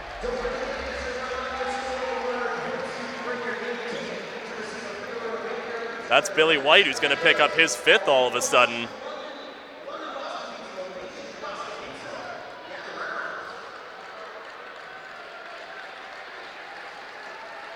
So Williamson, who I believe has spent the entire second half at the free throw line. Who's already taken 13 tonight and leading scorer for the Lightning, 24 points, as well as 9 assists. He's been doing everything for the Lightning, although making free throws, you gotta make your free throws, kids. He's gonna miss that one.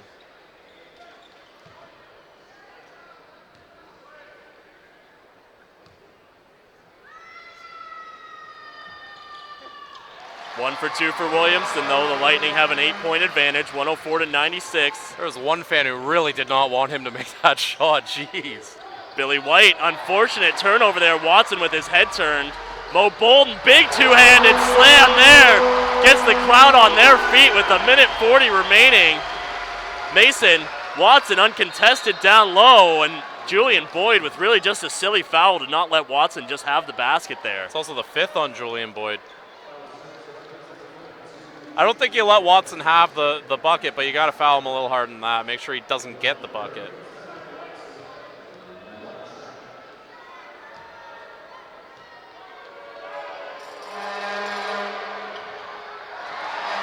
He misses his and one, though.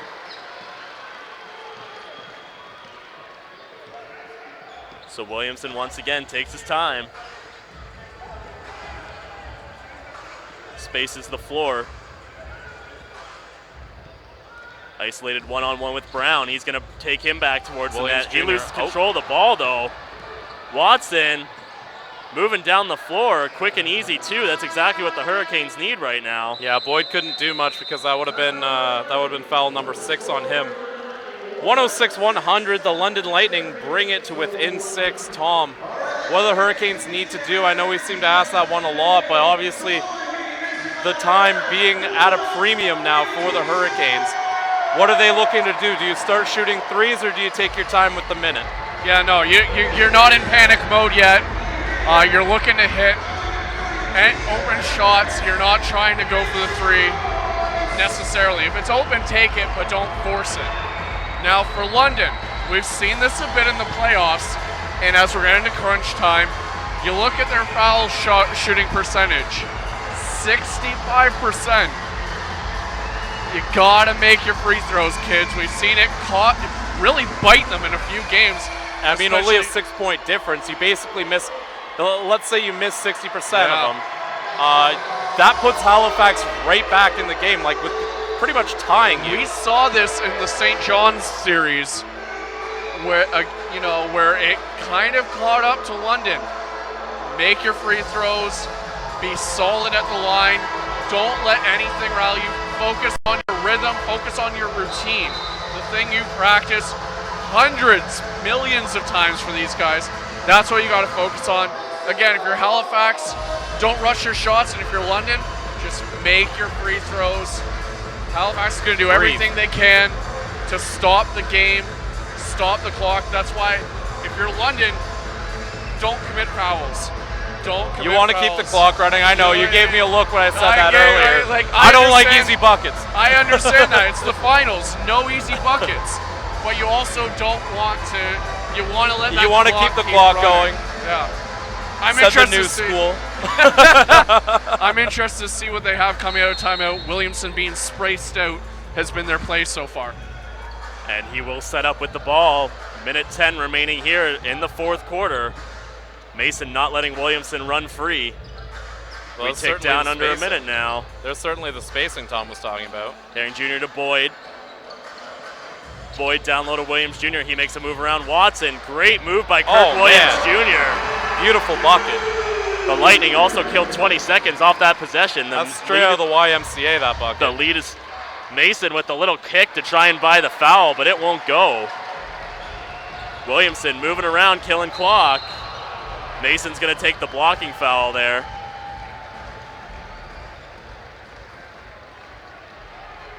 Just his second. Antoine Mason kept himself relatively clean this game. You gotta wonder, I don't think Halifax likes that shot at all from Mason there. I understand he's trying to draw the foul, but he hasn't been able to draw that foul all game. He's tried it a couple of times, and the refs are clearly onto it. So, I mean, trying to pull that same trick that the refs are already have sniffed out isn't really going to work. Williamson finishes that to extend the lead to 3 possessions.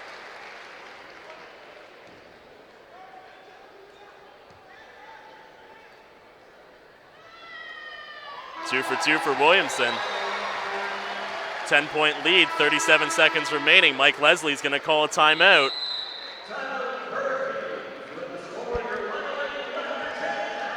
Tom, what 10-point play are you drawing up? Anything that's getting you to the bucket easily. As you mentioned, and I completely agree with you, Chris, when it comes to, I thought that was a three that didn't need to be that desperate. I understand, and I completely agree. The refs haven't been giving you that call. You also don't need a three at that point. Yeah. I understand. A bit of an adrenaline play. Exactly, and I understand, trying to stop the clock, all of that stuff. Right now, you just want something, maybe some curl action going to the rim, find the guy cutting, and then you start getting into the turnover foul game. I actually thought Halifax probably should have done it earlier before even Mason took the blocking foul. I think they probably should have done that. Williamson was able to kill about 10-15 seconds. Exactly, as soon as they missed, because Williamson just started going all around, going for a very little walk. I should say I obviously know not 10-15 seconds because that would have been an 8-second violation, but you know what I mean. So something easy to the basket and then try to force a turnover if you can't get that foul quick. So the Hurricanes will come out of the timeout looking for a quick bucket here, 110 to 100. The London Lightning hold the lead with 37.4 seconds on the clock. The Lightning do still have a couple fouls to give as well.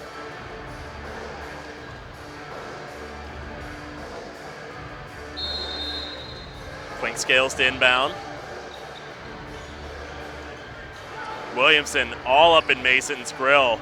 Probably he could have feeds been a Clink foul. Scales. Clink Scales for 3, no good. Williamson with the rebound. The crowd gets on their feet here as the Lightning kill some clock.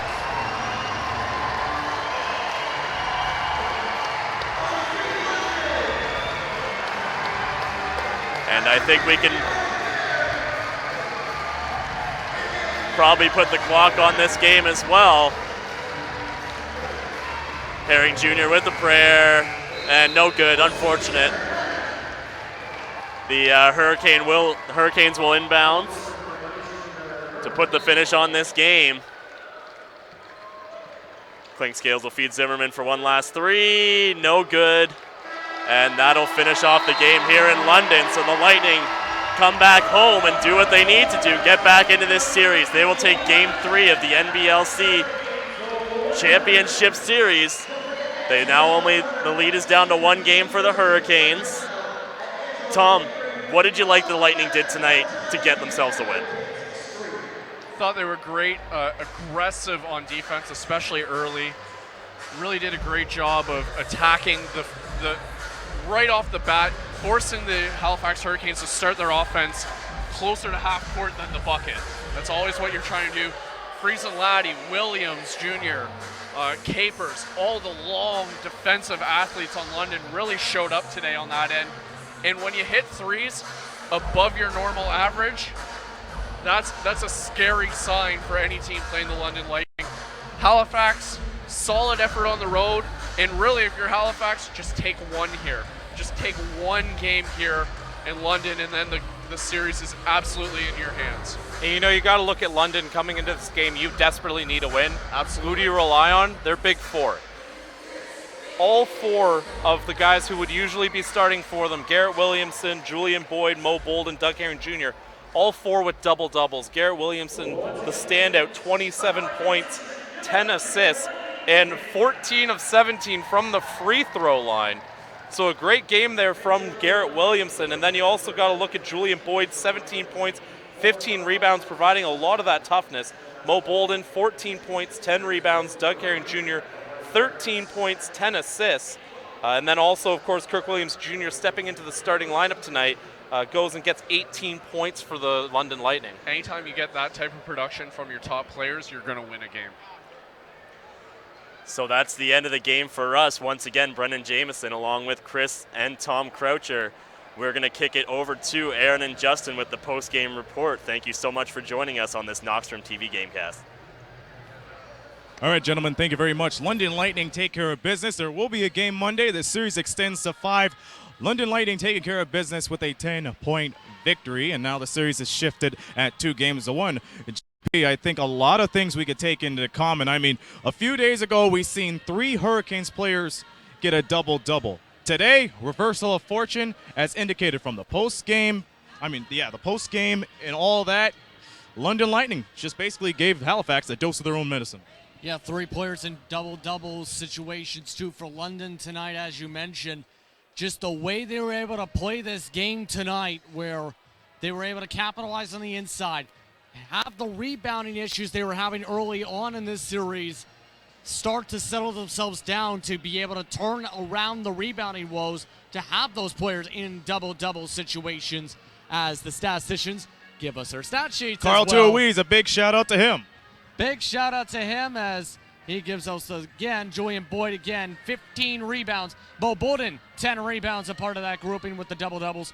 Then you have Herring Jr. and Williamson with 10 assists apiece in this one, Aaron. So this was a game where everyone had to come and play if they wanted to keep the series alive. That's what they did with the effort they had and the play they had on both ends of the floor. And they played like big dogs, too. Now, keep in mind, 10 of those rebounds for Julian Boyd, they came off the defensive end, so no question about it. They tightened the bolt on the defensive end, no pun intended there. They really stepped it up on the transition game. And, they did one thing that they couldn't do the first 2 games, shut down the Halifax Hurricanes after the third quarter, because keep in mind, the Hurricanes, when they come out of the locker room for the third quarter, there's no stopping them, but tonight it was a different story. Tonight was definitely a different story. This lead ballooned to just about double digits a couple times over in this fourth quarter as well. So a lot of the momentum tonight, I think, was London having a much better game compared to the first 2. Halifax was a bit wishy-washy in terms of their offense, where 2 minutes they'd be playing very good, be able to claw the lead back. Then they would end up stalling out in terms of offense for 2 minutes, and that's where London separated themselves out again. In the end, though, it was just that effort where, remember the play where, of course, Capers ended up having to jump over the coaching staff to chase over the ball after what was another big-time block coming on the defensive side in this one for Halifax, where you, of course, had a player trying to, in fact, breaking his own record of 6 in Brown tonight for Halifax for blocks in a game. That, I think, was the turning point, because that was about a 6-point game before then. London was just able to scramble around with Julian Boyd able to keep that alive. And if that ended up going in the hands of Halifax, I think we'd still be going back and forth at this point, possibly in the final minute of this one. Still very close matchup. Instead, draw the whistle, go to the line, get some separation, make the bucket on the next end after defensive stop, goes back to double digits, becomes too much to overcome. That was pretty much about it. I mean, despite Ramel Brown's record, I think we even talked about this in the car right here, JP. This is his breaking out series. He came up with 6 blocks the last game. This game, he one-ups his and the league's final record of 7. So you can't count the Halifax Hurricanes out, considering they still have a 2-game-to-1 advantage.